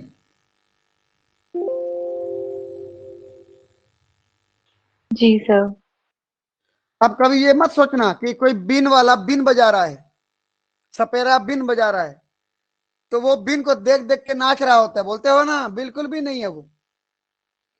वो सिर्फ अपने आप को बचाने के लिए वो डिफेंस कर रहा होता है, नाच नहीं रहा होता है। और कभी देखे हो ना कि सांप जीभ को बाहर निकाल के अंदर कर रहा होता है, बाहर भी निकालता है, अंदर भी करता है, बाहर निकालता है, अंदर करता है, कंटिन्यूअसली कर रहा होता है ऐसे। क्यों? वो बाहर के साउंड को महसूस कर रहा होता है, कैसे साउंड आ रहा है, किधर से आ रहा है। समझ रहे हो कि नहीं? और सपेरा को देख के जो नाच रहा है, बोलते हो ना, बिल्कुल गलत बोलते हो। और नाच नहीं रहा होता वो, उसको डर रहता है कहीं मुझे मार ना दे, इसलिए अपने आप को बचाने के लिए वो काटने के लिए इस प्रकार से कर रहा होता है। और जब भी कर रहा होता है देखना तो जीभ को निकाल के अंदर, निकाल के अंदर, निकाल के अंदर, हमेशा अंदर बाहर कर रहा होता है, ताकि वो बीन के साउंड को ले पाए और उसको देख पाए, हाँ यहीं से साउंड आ रहा है। बात समझ में आई? कभी आंख से नहीं सुनता, आंख तो देखने के लिए होता है, कहां से सुनेगा वो? समझ में आया? विजन, विजन मतलब देखने के लिए। याद रखना, ऐसे बहुत बोला जाता है, मैं तो यहां पर लिखूंगा नहीं, उस चीज को समझा दे रहा हूं कि यदि सांप जोड़े में है, यदि उसमें से एक को मार दिए तो जो दूसरा बचा रहेगा, आपको देखा रहेगा, तो आपकी प्रतिबिंब, आपका फोटो उसके आंख में छप जाता है। ऐसा सुने हो ना? जी सर, सुने हैं। Yes sir. हाँ, बिल्कुल भी गलत सुने हो, ऐसा कुछ नहीं होता। उसको भी उतना ही दिखता है जो सामने है, ऐसा कोई फोटो वोटो अंदर क्लिक नहीं होता है। वो मिथ्या सुने हो, गलत सुने हो, झूठ सुने हो। समझ में आया? तो बिल्कुल इस प्रकार की कोई घटना नहीं घटती है कि आपका फोटो उसके आंख में हमेशा के लिए छप जाता है और आपका बदला लेने के लिए आपके पीछे पड़ रहता है, बिल्कुल भी नहीं ऐसा। समझे? हम बचपन से सुनते आ रहे हैं तो हमारे मन में भय बन जाता है ये कि हाँ ऐसे होता है। ऐसा बिल्कुल नहीं होता। बहुत सारे मिथ्याएं हैं, जैसे बचपन से सुनते हैं, आंख से सुनता है, गलत है। आंख में फोटो छप जाती है, गलत है। समझ रहे हो ना? तो ये, इसका विजन कैसे होता है? Normal vision, click photo on their eyes is, क्या है ये?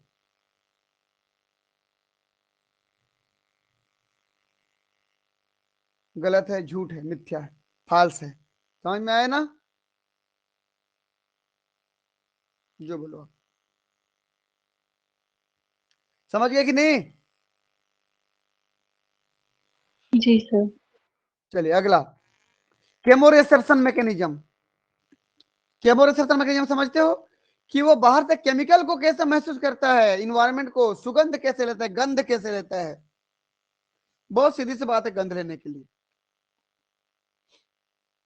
देखो ध्यान से, एक डायग्राम में मैं उसके जीभ को बाहर निकाल के दिखाया हूं और एक डायग्राम में जीभ को अंदर किया दिखाया हूं। देखो इधर वाला डायग्राम को देखो, ये पहला डायग्राम हो गया, दूसरा डायग्राम हो गया।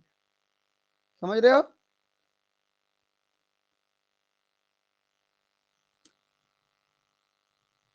पहला डायग्राम, दूसरा, वही सांप है, दो डायग्राम। एक बार जीभ को बाहर किया है, जब जीभ बाहर करता है ना, तो बाहर में जितना भी केमिकल होते हैं, जो मॉइस्चर वाले केमिकल, नमी वाले केमिकल होते हैं, जो इन्वायरमेंट में होते हैं, उन सभी मॉइस्चर वाले केमिकल को रिसीव करता है जीभ में ही। एक तो साउंड तो ले ही रहा है, दूसरा मॉइस्चर को भी, केमिकल को भी रिसीव करता है। और जब जीभ में चिपक जाता है, वो जीभ को अंदर लेकर के उसके ऊपर में एक ऑर्गन पाई जाती है। देखो तो, दिख रहा है ऊपर में एक ऑर्गन, वोमोरेनेजल ऑर्गन लिखा है, जिसको जेकब्सन ऑर्गन के नाम से जानते हो। जेकब्सन ऑर्गन जीभ को लेके वहीं टच करता है। देखो तो, जेकब्सन ऑर्गन दिख रहा है आपको? जी सर। ये देखो जेकब्सन ऑर्गन दिख रहा है, देखो ये जेकब्सन ऑर्गन एक प्रकार की खोखली संरचना होती है अंदर, जिसमें कई प्रकार की सेंसरी पैच सेल पाई जाती है, बहुत सारी सेल्स पाई जाती हैं। पैच ऑफ सेंसरी सेल्स होता है, कहने का मतलब बहुत सारी संख्या में सेंसरी सेल, संवेदनाओं को ग्रहण करने वाले सेल पाए जाते हैं। तो सारे के सारे केमिकल कहाँ चिपक गए बताओ तो? जीभ में। और जीभ जब अंदर गया, जीभ को देखो कहाँ टच कर दिया, देखो ध्यान से, कहाँ टच कर दिया बताओ? जेकोब्सन ऑर्गन में। जेकब्सन ऑर्गन में लेके टच कर दिया। इसका मतलब सीधा सीधा ये हुआ ना कि उस केमिकल को लेके कहाँ ट्रांसफर कर रहा है वो? जेकब्सन ऑर्गन में। ट्रांसफर कर रहा है ना, यही तो है ऑर्गन, अलग तरह से बना दे रहा हूँ।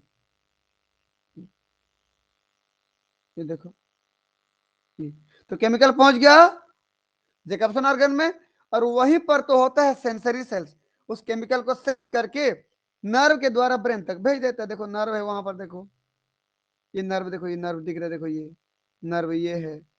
नर्व के द्वारा कहाँ चला गया भाई बताओ तो? ये ब्रेन है, देखो इधर क्या है भाई, इधर ये पूरा क्या हो गया, ब्रेन देखो। समझ में आया? नर्व से कहाँ चला गया, ब्रेन में चला गया।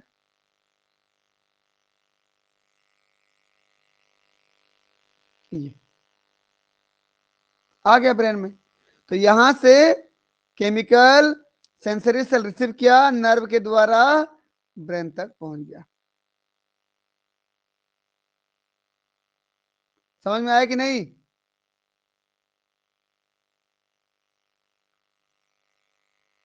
समझ में आया कि नहीं? जी सर। ठीक, चलिए मैं लिख रहा हूं इसको। सबसे पहला तो केमिकल, जो कैसे वाले केमिकल होंगे, heavy moisture borne odour particle. Heavy moisture borne मतलब थोड़ा नमी जैसा, तब तो जिप में चिपकेगा ना। Moisture borne odour particle, odour मतलब गंध वाला ना।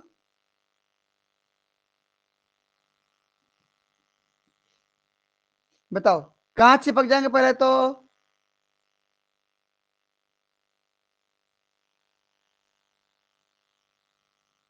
टंग में।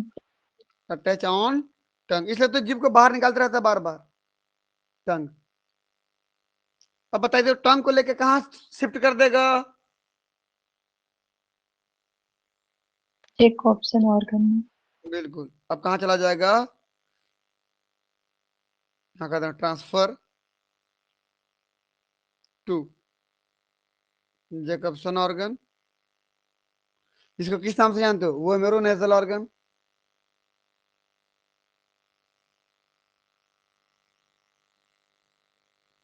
ये ठीक। और जैकबसन ऑर्गन में क्या होगा?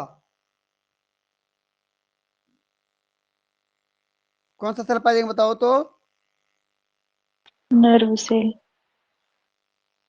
यहाँ कंटेंट बोला मैं, नर्व सेल नहीं, sensory patch cell. Sensory patch cell मिलेंगे। जैकबसन ऑर्गन के अंदर बहुत सारे सेल होंगे जो संवेदनाओं को ग्रहण करेंगे, और जो भी संवेदनाओं को ग्रहण करेंगे वो सेंसरी सेल कहलाते हैं। पैच इसलिए बोला क्योंकि बहुत ज्यादा है, मैं इसको ऐसे लिख दे रहा हूं, patch of group, patch of sensory cell, ये ठीक रहेगा। सेंसरी सेल, सेंसरी सेल के ग्रुप मिलेंगे आपको यहाँ पे। यहाँ अगर बनाना चाहूँ तो ऐसे, चल मैं अलग डायग्राम बना दूंगा। ठीक, इसको मैं क्या बोलूंगा? Chemo receptor. क्या बोलूंगा इसको मैं? Chemo receptor. ये तो है जो केमिकल रिसीव करेंगे। ठीक, इसके बाद कहाँ जाएगा बताओ तो? Transfer to nerve.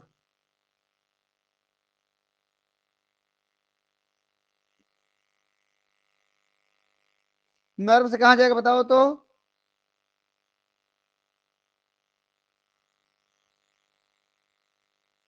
नर्व से कहाँ जाएगा बताओ भाई? ब्रेन में जाएगा ना। ब्रेन में। उसके बाद कहाँ जाएगा? ब्रेन में। ब्रेन के ऑल्फैक्टरी लोब में जाएगा। ऑल्फैक्टरी जो सुगंध को महसूस करता है ना, गंध को, olfactory lobe of brain. Optic lobe में हम देखते हैं, ऑल्फैक्टरी लोब से सूंघते हैं। ठीक, उसके बाद वो टेस्ट का पता कर लेगा, फील द टेस्ट कैसा है उसका, फील द टेस्ट। तो उस केमिकल का टेस्ट कैसा है इन्वायरमेंट में, समझ जाएगा वो, समझ जाओगे ना केमिकल का टेस्ट कैसा है।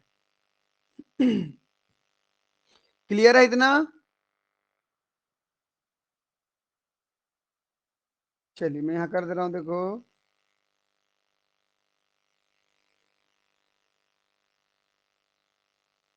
ये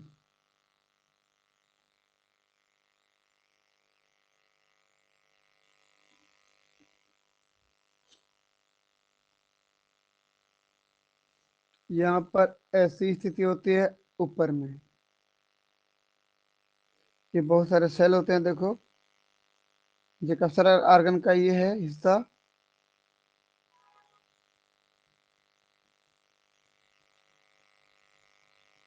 ये कप्सुलर ऑर्गन, यहाँ पर बहुत सारे सेल्स होते हैं, ये जो हेयर जैसे स्ट्रक्चर निकाले होते हैं, ये इसको बोलते हो जैकब्सन ऑर्गन, उसके अंदर की सेल्स को बोलते हो सेंसरी सेल्स। अब क्या होता है देखिए, उसका टंग जब बाहर से आएगा ऐसे आएगा, तो सबसे पहले तो केमिकल को रिसीव करेगा, फिर जब जीभ को लेके कहाँ छोड़ देगा बताओ, कहाँ जाके फिर अटैच कर देगा जीभ को, कुछ समय बाद, देखो ये जीभ है, देखो तो दिख रहा है ना, सुन पा रहे हो कि नहीं? जी सर। देखो जीभ चला गया ऊपर में जैकब्सन ऑर्गन में,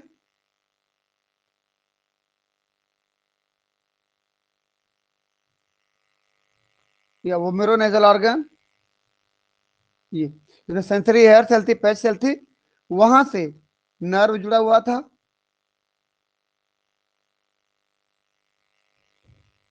ये जो आगे कहाँ जुड़ता था,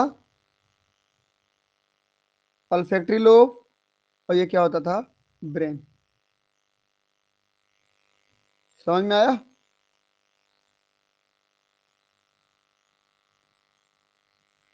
ये ब्रेन था और ये था अल्फैक्टरी लोब।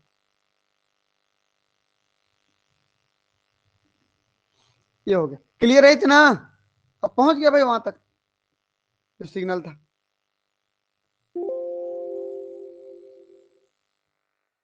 इस प्रकार से सांप सूंघता है, कैसे देखता है, कैसे सुनता है, कैसे सूंघता है, मैं आपको तीनों बता दिया।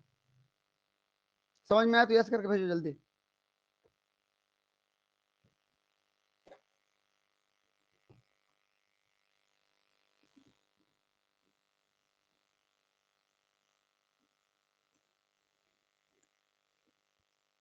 चलिए, अब ये सांप के बारे में मैं पूरा बता दिया। अब एक कॉमन रेप्टिलियन कैरेक्टर में कुछ 8-10 कैरेक्टर फटाफट मैं नाम उतार दे रहा हूं, सब पढ़ चुके हम लोग, लगभग लगभग सब पढ़ चुके, आपको जल्दी समझ में आ जाएगा, ठीक है? तो मैं कुछ कुछ कैरेक्टर को उतार दे रहा हूं नाम को, आप देख लीजिएगा।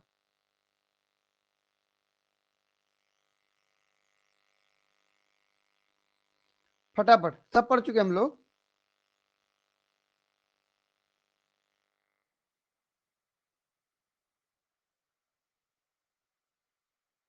चलिए देखते हैं।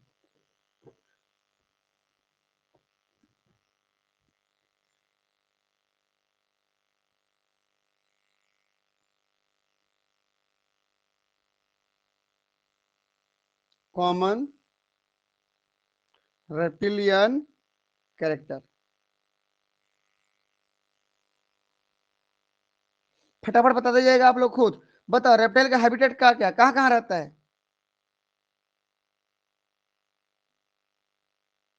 बताओ जल्दी। आर्टिक टेरेस्ट्रियल एंड में, टेरेस्ट्रियल। जमीन में, पानी पानी में भी रहते हैं कि नहीं, कछुआ लोग पानी में रहते हैं कि नहीं? टेरेस्ट्रियल मतलब जमीन में और इन वाटर, ठीक, ऑन टेरेस्ट्रियल भी और इन वाटर भी। समझ जाओगे, कछुए लोग मगरमच्छ लोग पानी में तो रहते हैं भाई। अगला, इनका स्किन कैसे होता है बताओ तो। स्किन, स्किन में कौन सा स्केल पाया जाता है, एपिडर्मल की dermal? Epidermal scale. Epidermal scale. किसी प्रकार की ग्लैंड नहीं पाई जाती है, नॉन ग्लैंडुलर,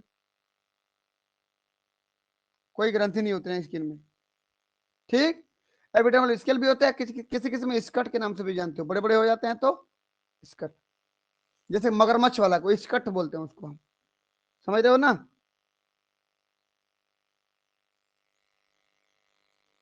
बताइए भाई तीसरा नंबर, अपेंडेजेस बताइए। अपेंडेजेस मतलब जिसके भुजाएं हैं, जिसके हाथ पैर हैं, तो कितना जोड़ी होते हैं? 2 जोड़ी। 2 जोड़ी भुजा, आगे 2 हाथ पैर, नीचे 2 पैर, पीछे 2 पैर होते हैं ना, 2 जोड़ी होंगे। और सबके सब में 5-5 उंगलियां होंगी। कैसी होंगी? 5-5 उंगलियां। पेंटा डेक्टाइल, 5 उंगली वाले होंगे, प्रत्येक पैर में 5-5 उंगली होंगी। और लिम्स क्या है इनके? मतलब 4 लिम्स ना, 4 भुजाएं, 2 पैर मतलब 4 भुजाएं। ये तो लोकोमोटरी ऑर्गन है, लोकोमोटरी ऑर्गन, प्रचलन अंग, इससे चलते हैं। सांप में भुजा नहीं पाई जाती, याद रखना, एक्सेप्ट स्नेक। स्नेक में चलने के लिए अलग से मस्कुलर मूवमेंट होती है, मसल में मूवमेंट होती है, जिसकी वजह से चल पाते हैं। अगला, अगर एंडोस्केलेटन की बात करूं, अंतःकंकाल कैसी होती है? एंडोस्केलेटन बोनी होती है, बोन की बनी होती है, हड्डी की बनी होती है।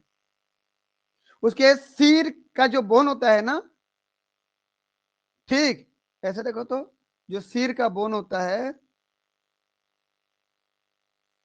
जो जितने भी बोन से बना हुआ है सब बोन है मान लीजिए, ये आखिरी बोन को बोलते हो ऑक्सीपिटल बोन। ऑक्सीपिटल बोन में खूंटी पाई है तो उसको बोलते हैं ऑक्सीपिटल कोंडाइल। पीछे रीढ़ की हड्डी से जुड़ता है, ऐसे ऐसे ऐसे, समझ रहे हो ना, ऐसे। तो ये ऑक्सीपिटल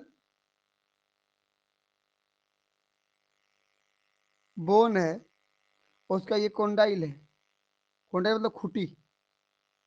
तो ऑक्सीपिटल कोंडाइल एक ही होता है जो वर्टिब्रल कॉलम से जुड़ता है जाके। वर्टिब्रल कॉलम के पहले बोन का नाम कोई बता पाएंगे क्या होता है? एटलस। दूसरे का नाम एक्सिस, समझ रहे हो ना भाई, पूरा मिला के क्या वर्टिब्रल कॉलम, समझे। तो ये सिर का बोन, जो सिर का बोन है, कौन सा बोन? ऑक्सीपिटल बोन का कोंडाइल मोनोकोंडाइलिक होता है, एक ही तो उसमें खूंटी है, तो इसको एक साथ में क्या बोलता हूं? स्केलीज monocondylic, mono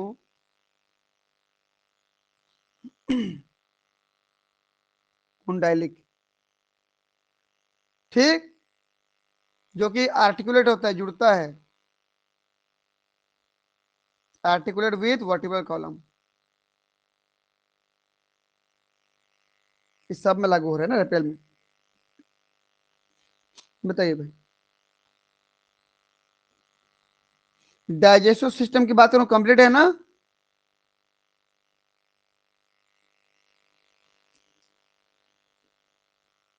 digestive system complete है कि नहीं? जी सर। ठीक। इनके जो जबड़े होते हैं, दोनों के दोनों जबड़े, ऊपर नीचे दोनों जबड़े मूवेबल होते हैं। हमारे केवल निचले वाले जबड़े मूवेबल होते हैं, उनके दोनों जबड़े, बोथ जाओ मूवेबल। उनमें दांत कौन सा पाई जाती है? एक्रोडेंट, एक्रोडेंट। एक्रो मतलब जबड़े के आगे की तरफ दांत होती है, बाहर निकले हुए टाइप से दांत होते हैं, एक्रोडेंट कहलाते हैं। एक्रो मतलब सामने, सामने की ओर होते हैं दांत, समझ रहे हो ना। दोनों जबड़े में होंगे, ऊपर नीचे, समझे कि नहीं? चलिए आगे बढ़ता हूं। बताइए भाई, रेस्पिरेशन किसके द्वारा होता है? By lungs. लंग्स फेफड़ा के पाइए साथ। इसमें। लेकिन टर्टल जो होते हैं ना, टर्टल कछुआ, उनमें क्लोएका के द्वारा भी होता है। क्लोएका समझते हो? इन टर्टल क्या पाई जाती है? क्लोएकल रेस्पिरेशन पाई जाती है।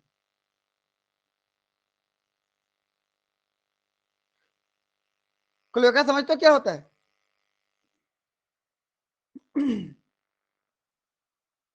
जितना भी रेप्टाइल होते हैं ना, मैं यहाँ बना दे रहा हूँ कहीं पर डायग्राम में, यहाँ मिला, चलो।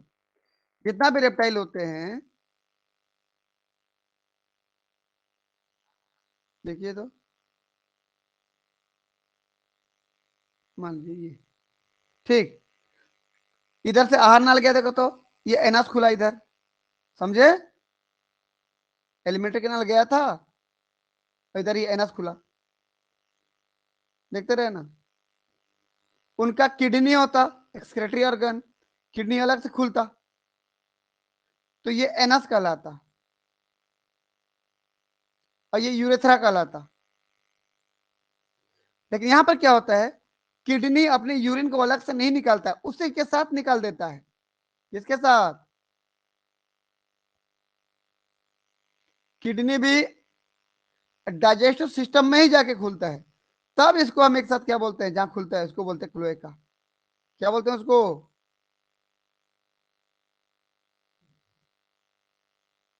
सुन पा रहे हो कि नहीं? जी सर। बताओ, क्लोएका किसको बोलेंगे? जहां पर एक्सक्रेटरी सिस्टम बोले तो किडनी, और डाइजेस्टिव सिस्टम बोलते हो आहार नाल, जहां खुल रहा है एक साथ बॉडी से बाहर खुलते हैं, उसको बोलते हैं क्लोएका। इसलिए जितना रेप्टाइल होता है यूरिन नहीं करते हैं वो लोग, उनका यूरिन और अनडाइजेस्टेड मटेरियल साथ में निकलता है, फेकल मैटर साथ में निकलता है। पानी बचाने के लिए यूरिन नहीं करते ना ये लोग, पानी बचा लेते हैं, एब्जॉर्ब कर लेते हैं शरीर में। क्लोएका समझ में आया? जी वो सर। आखिरी पार्ट है क्लोएका। तो कछुए भी क्लोएकल अपरेशन क्या करते हैं? रेस्पिरेशन करते हैं, क्लोएकल अपर्चर द्वारा रेस्पिरेशन करते हैं। देखो तो,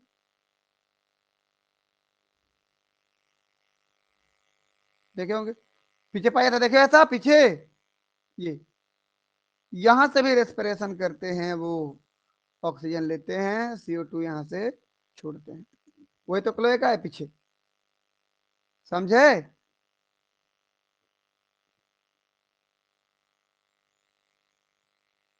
अगला, सर्कुलेटरी सिस्टम। सर्कुलेटरी सिस्टम में बात करूं तो सारे के सारे रेप्टाइल में 3 चैम्बर हार्ट होते हैं। हार्ट जो होते हैं कैसे होते हैं, देखो तो ध्यान से देखो,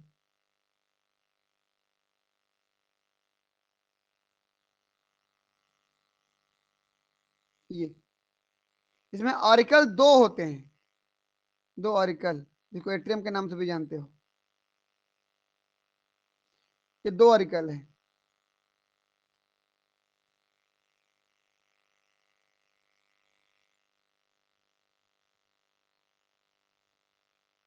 देखो तो, एक ये राइट ऑरिकल और ये लेफ्ट ऑरिकल, और ये एक वेंट्रिकल होता है।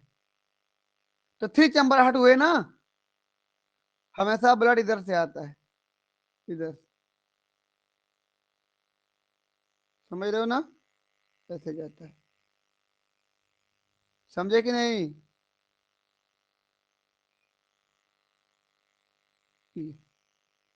मिक्स ब्लड आता है, प्योर ब्लड नहीं आता, इम्प्योर नहीं आता, मिक्स आता है।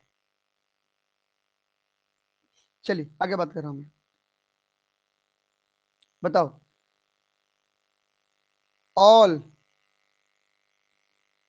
रेप्टाइल में क्या पाया जाएगा? 3 चैम्बर्ड हार्ट, 3 चैम्बर में 2 ऑरिकल प्लस 1 वेंट्रिकल, हो गया। लेकिन क्रोकोडाइल में कंप्लीट 4 चैम्बर पाए जाते हैं।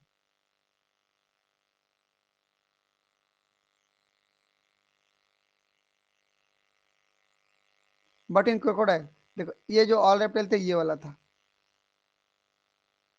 इसमें कैसे होगा? क्रोकोडाइल में 4 चैम्बर हार्ट।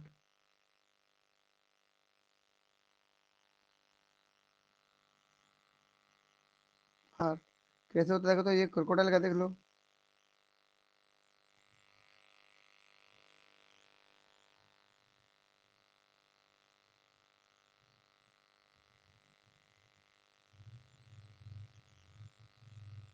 ऐसे होता है।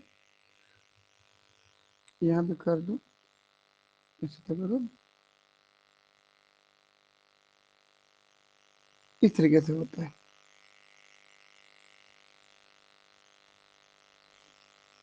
होता कि इधर लंग तरफ से प्योर ब्लड आता है,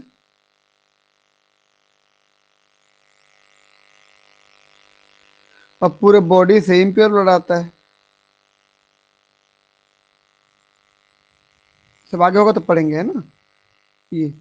और दोनों ब्लड जाके यहाँ मिक्स हो जाते, इसलिए मिक्स ब्लड बोला मैं आपको। यहाँ ब्लड जाके यहाँ पे क्या हो जाएगा, मिक्स हो जाएगा। देखो तो पूरे बॉडी में कैसा ब्लड सप्लाई होगा, यहाँ से अब मिक्स ब्लड सप्लाई होगा यहाँ से, ऐसे ऐसे करके। समझ में आया? चलिए अब इसकी बात कर रहा हूं मैं।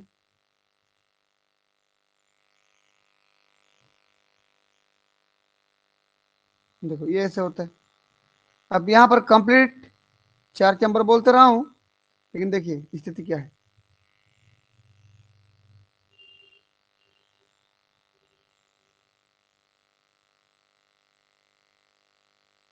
ये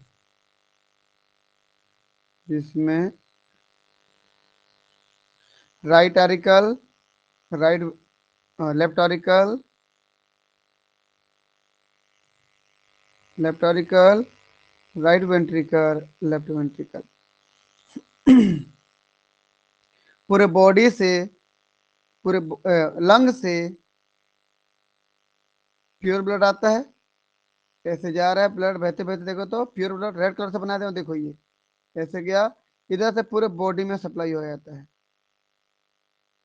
टू ऑल बॉडी। ये पूरे बॉडी से इम्प्योर ब्लड आया था, नीला कलर बना दे रहा हूँ, देखिए ये ये लेफ्ट आरिकल से, लेफ्ट आरिकल से लेफ्ट सॉरी राइट आरिकल से, राइट वेंट्रिकल से होते हुए ये कहाँ चला जाता है, लंग्स प्योर होने के लिए।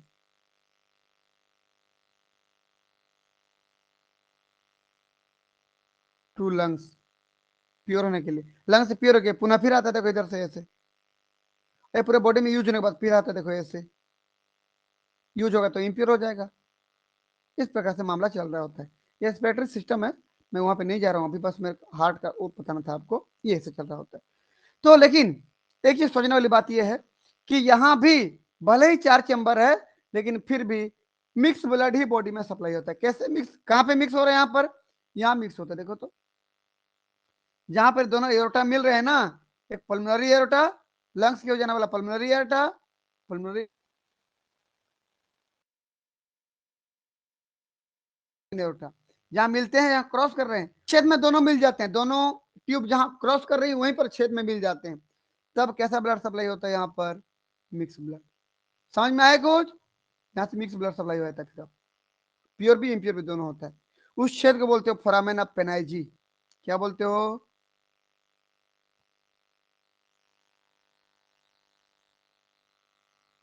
फोरामेन ऑफ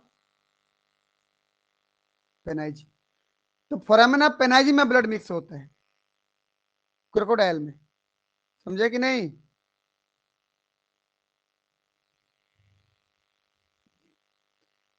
समझ में आ रहा है कि नहीं आ रहा तुम लोगों को? जी सर। ठीक, चलिए अगला आगे बात करते हैं हम 8वां नंबर पे। 8 में एक जो लिख लेते हैं, आरबीसी कैसे होता है भाई, देख लेते हैं। इन सभी का आरबीसी कैसे होता है बोलने पर ओवल शेप होता है। हम लोग का बाइकनकेव होता था, इसका Oval shape, Oval shape plus biconcave.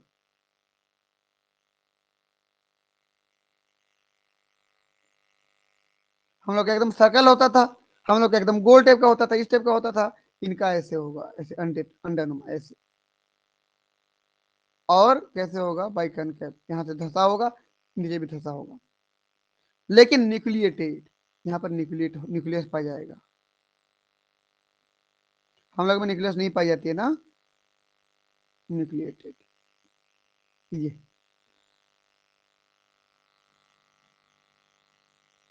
चलिए, अब आते हैं एक्सक्रेशन पे। नंबर कौन सा हो गया, 7वां, 8वां नंबर पे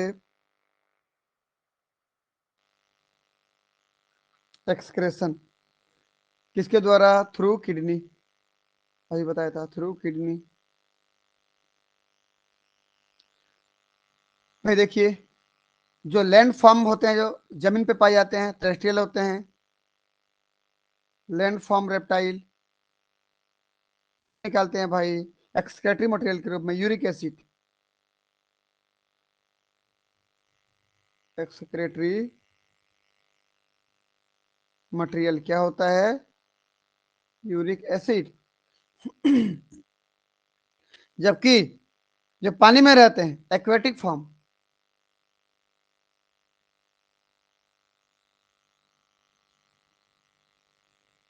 रेप्टाइल, क्या होता है इनका एक्सक्रेटरी मटेरियल बोलने पर, पानी में रहते हैं तो यूरिया निकालते हैं।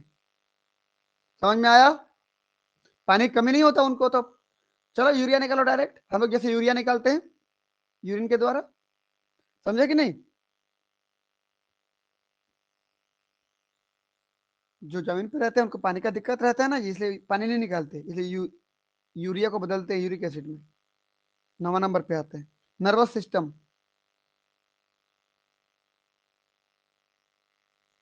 ब्रेन में लगभग लगभग क्या, कंप्लीटली 12 जोड़ी नर्व पाए जाते हैं, 12 पेयर, क्रेनियल नर्व, ब्रेन का नर्व। ये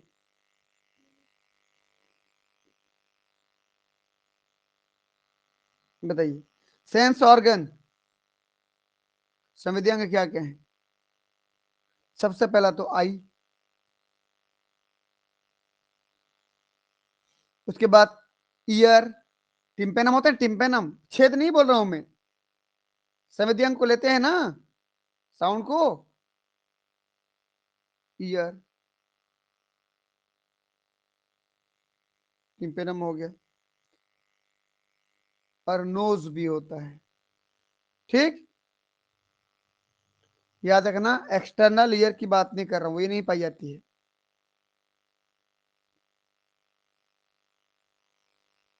चलिए एक स्पेशल कैरेक्टर और लिख लेते हैं। 11वां नंबर, रेप्टाइल जो होते हैं वो कोल्ड ब्लडेड होते हैं। कोल्ड ब्लडेड समझते हो कि नहीं, जिसको एक्टोथर्मिक बोलते हो, कई बार बता चुका हूं, जिसको पोइकिलोथर्मिक बोलते हो।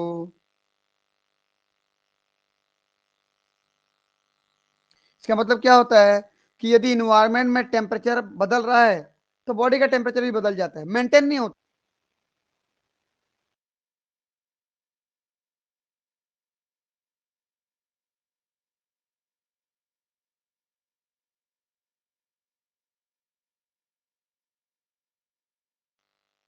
वेरिएबल बॉडी टेम्परेचर होता है इसका, ठीक। और कॉल आ गया था ना, कॉल आने पर ऐसे होता है। अभी ठीक है, क्लियर है। Yes sir. जी सर। थोड़ा सा बचा है, बस देख लो।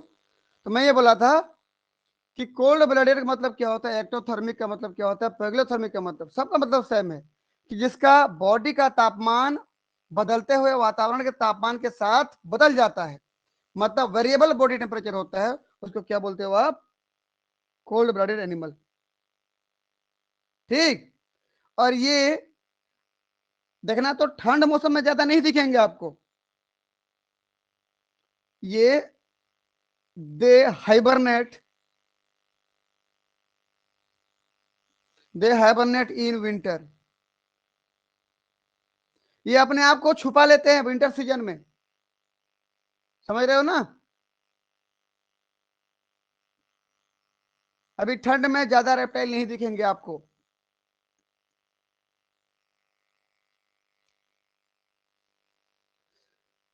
आप लोग जानते हो ना, स्नेक में, लिजार्ड में, वो अपनी सल्क को निकालते हैं, एक पर कैचुले के रूप में बोलते हो ना, इतना नया नया कैचुली बनते रहता है। सुन पा रहे हो कि नहीं?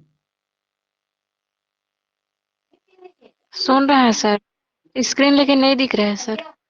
अच्छा अच्छा, एक मिनट रुको, इसकी नहीं दिख रहा है, बोला करो नहीं, देखो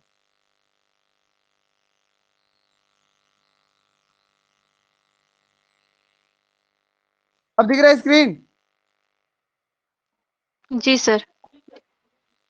देखो मैं क्या बोला, ये कोल्ड ब्लडेड होते हैं, जिसको एक्टोथर्मिक भी बोलते हो, इसी को एक्लोथर्मिक बोलते हो। क्यों बोलते हैं? क्योंकि इनका बॉडी का टेम्परेचर हमेशा बदलते रहता है, इन्वायरमेंट के साथ फिक्स नहीं कर पाते हैं बॉडी को, और ये अपने आप को विंटर सीजन में छुपा लेते हैं। आगे, स्नेक एंड लिजार्ड क्या करते हैं भाई, अपने बॉडी के जो स्केल्स है, सेल के, उसको निकालते हैं ना, तो शेड देयर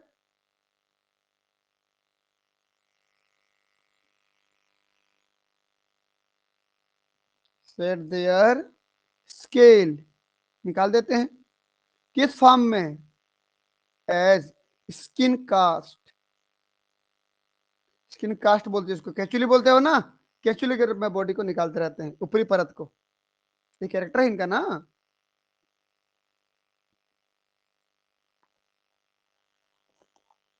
बहुत सारे रेप्टाइल ऐसे होते हैं जिनमें सेक्सुअल डायमॉर्फिज्म देखने को मिलती है, ठीक, देख के पहचान जाते हैं कि मेल है कि फीमेल है। बहुत सारे में, सब में तो नहीं बोल रहा हूं मैं। ये एक ऑर्गेनिज्म में एक सेक्स होगा, या तो मेल होगा या तो फीमेल होगा। कोई भी रेप्टाइल बाइसेक्सुअल नहीं होता है। दीज आर यूनिसेक्सुअल, ठीक। शो, क्या शो करेंगे? Sexual dimorphism. सेक्सुअल डायमॉर्फिज्म मतलब आप देख के पहचान पाओगे कि मेल कौन है, फीमेल कौन है। मेल और फीमेल कैसे होंगी? डिफरेंट, बाहर से देख के पहचान जाओगे। बहुत सारे एनिमल ऐसे होते हैं ना, सबका अलग अलग है पहचानने का तरीका।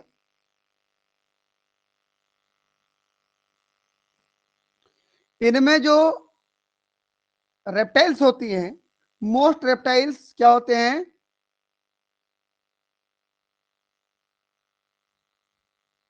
रेप्टाइल जो फीमेल होती हैं वो अंडे देने वाली होती हैं। क्या होती है बोलने पर? ओविपेरस, जान रहे हो ना?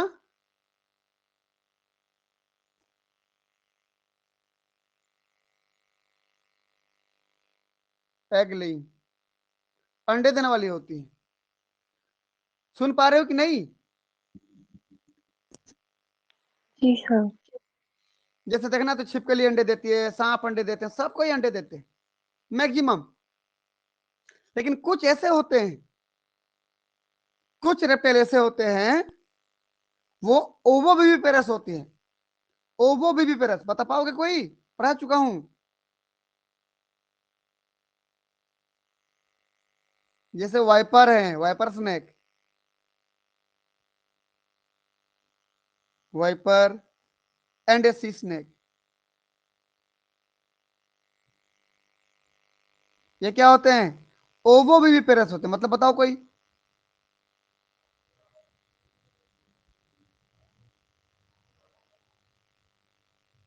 ओवोविविपेरस। बॉडी अब में इसमें, एग बनता है। हाँ बिल्कुल, बॉडी में एग बनता है, यूटेरस में एग आता है, और यूटेरस में ही बच्चा डेवलप होता है। लेकिन बच्चे के डेवलपमेंट के लिए खाना पीना, न्यूट्रिशन, ऑक्सीजन माता जी से नहीं लेते हैं, जबकि सब कुछ अंडे के अंदर ही रहता है पहले से। उसको बोलते हैं ओवोविविपेरस। इंसान का क्या होता है कि अंडा बनता है, यूट्रस में आता है, डेवलप होता है, सारा खाना पीना मदर के टिश्यू से लिया जाता है, माता जी से लिया जाता है। और वो जो बच्चा पैदा होता है उसको बोलते हैं विविपेरस। समझे?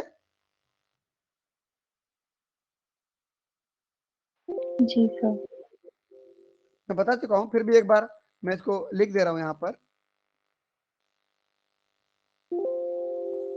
एक सेकंड, थोड़ा सा वेट कर ले।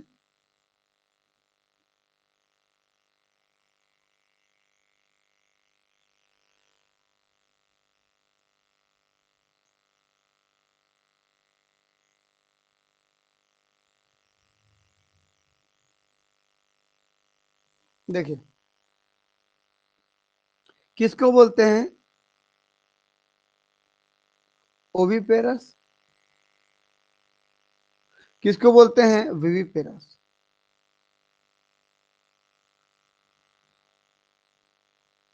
देखो, तो जो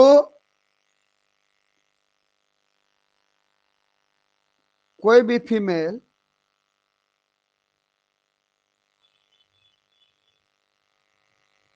अगर अंडे दे रही है, या तो ओवरी होता है, जैसे ओवरी होता है, कोई भी मेल जो अंडे दे रही है, अंडा ये गया, ये आया, और अंडा डायरेक्ट निकल गया बाहर, अंडा ही बाहर निकला, तो उसको बोलते हैं ओविपेरस। दूसरा,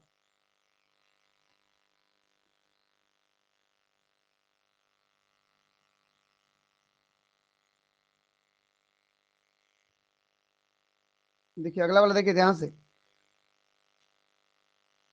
मैं बोला ये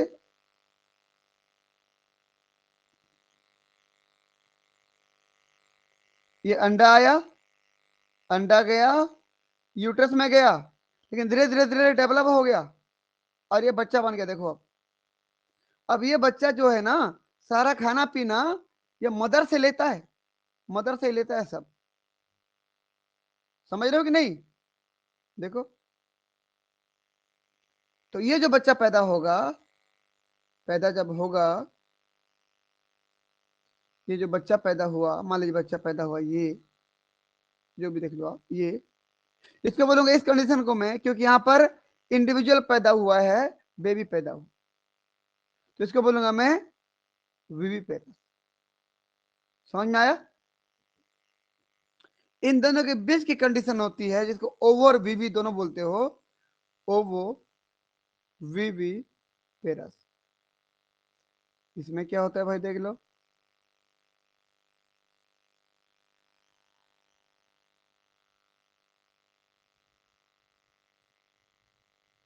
देखिए,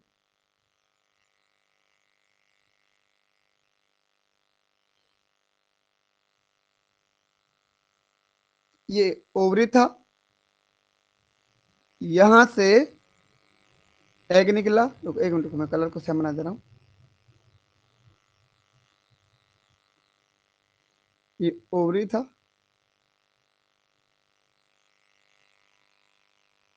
यहां से एग निकला बाहर, ये एग चला गया यहाँ पे फेलोपियन ट्यूब में, और यहाँ पे आया, और यहाँ पर ये एग डेवलप हुआ, और एग के अंदर बेबी डेवलप हुई, और इसका न्यूट्रिशन सारा खाना पीना उसी के अंदर था। मदर पे बिल्कुल डिपेंड नहीं है, अपना भोजन सब ये अंडे के अंदर था। पीतक बोलते हो ना, वो था उसके अंदर, सारा भोजन न्यूट्रिशन यहीं पर था, मदर से नहीं ली बिल्कुल। और जब बच्चा पैदा हो डेवलप हो गया, अब बच्चा यहीं से, अब अंडा फटेगा, अंडा फटेगा, अंडा फटेगा, फटेगा मतलब वहां कवच नहीं होता, उसके ऊपर स्मूथ लेयर पाई जाती है, और वहां से डायरेक्ट बच्चा पैदा होगा। देखो ये बच्चा पैदा, बेबी पैदा हो, तो जब बेबी पैदा होगा, तो बेबी पैदा होता है बेबी पेरस, लेकिन अंडा था ना उसके अंदर, अंडे से ही सारा काम न्यूट्रिशन मिल रहा था उसको, सारा न्यूट्रिशन सारा खाना पीना अंडे से मिल रहा था, मदर से नहीं ले रहा था वो। तो इस प्रकार इसको मैं क्या बोलूंगा, अंडा डेवलप हुआ लेकिन बच्चा बाहर आया, तो ओवो बेबी पेरस। क्लियर है इतना? जी सर। क्योंकि आपको पता है ना, आपको पता है जब अंडा बाहर आता है, पहले पहले वाले को देखो, जब अंडा बाहर आया था, इसके अंदर जो भी डेवलप हो रहा था बेबी, वो सबको न्यूट्रिशन कहाँ से मिला था? अंडे से ही, क्योंकि माता जी से, शरीर से तो अलग हो चुका है ना वो। जब मुर्गी अंडे दे देती है तो अंडा तो बाहर आ जाता है, क्या मम्मी उसके मदर मम्मी क्या उसको और देती है कुछ न्यूट्रिशन? नहीं देती है, बस तापमान देती है, सारा न्यूट्रिशन तो अंदर था। तो यहाँ पर दोनों घटना घटी, देखो तो समझ रहे हो ना? इस प्रकार की घटना भी घट रही है, इस प्रकार घटना घट रही है, लेकिन मदर के बॉडी के अंदर। ऐसे बेबी पैदा हो रहा है इसके जैसा, देखो तो दोनों घटना हुआ कि नहीं? इसलिए उसको बोला गया ओवो जी सर। विवी पेरस, दोनों।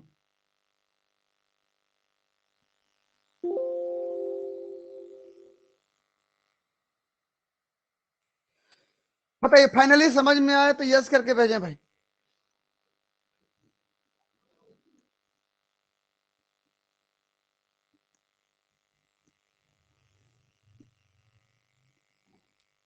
ठीक, तो कुछ सांप होते हैं जो ओवो विविपेरस होते हैं, बच्चे पैदा करते हैं। चलिए मिलते हैं शाम को, ठीक है? तब तक के लिए बहुत बहुत धन्यवाद।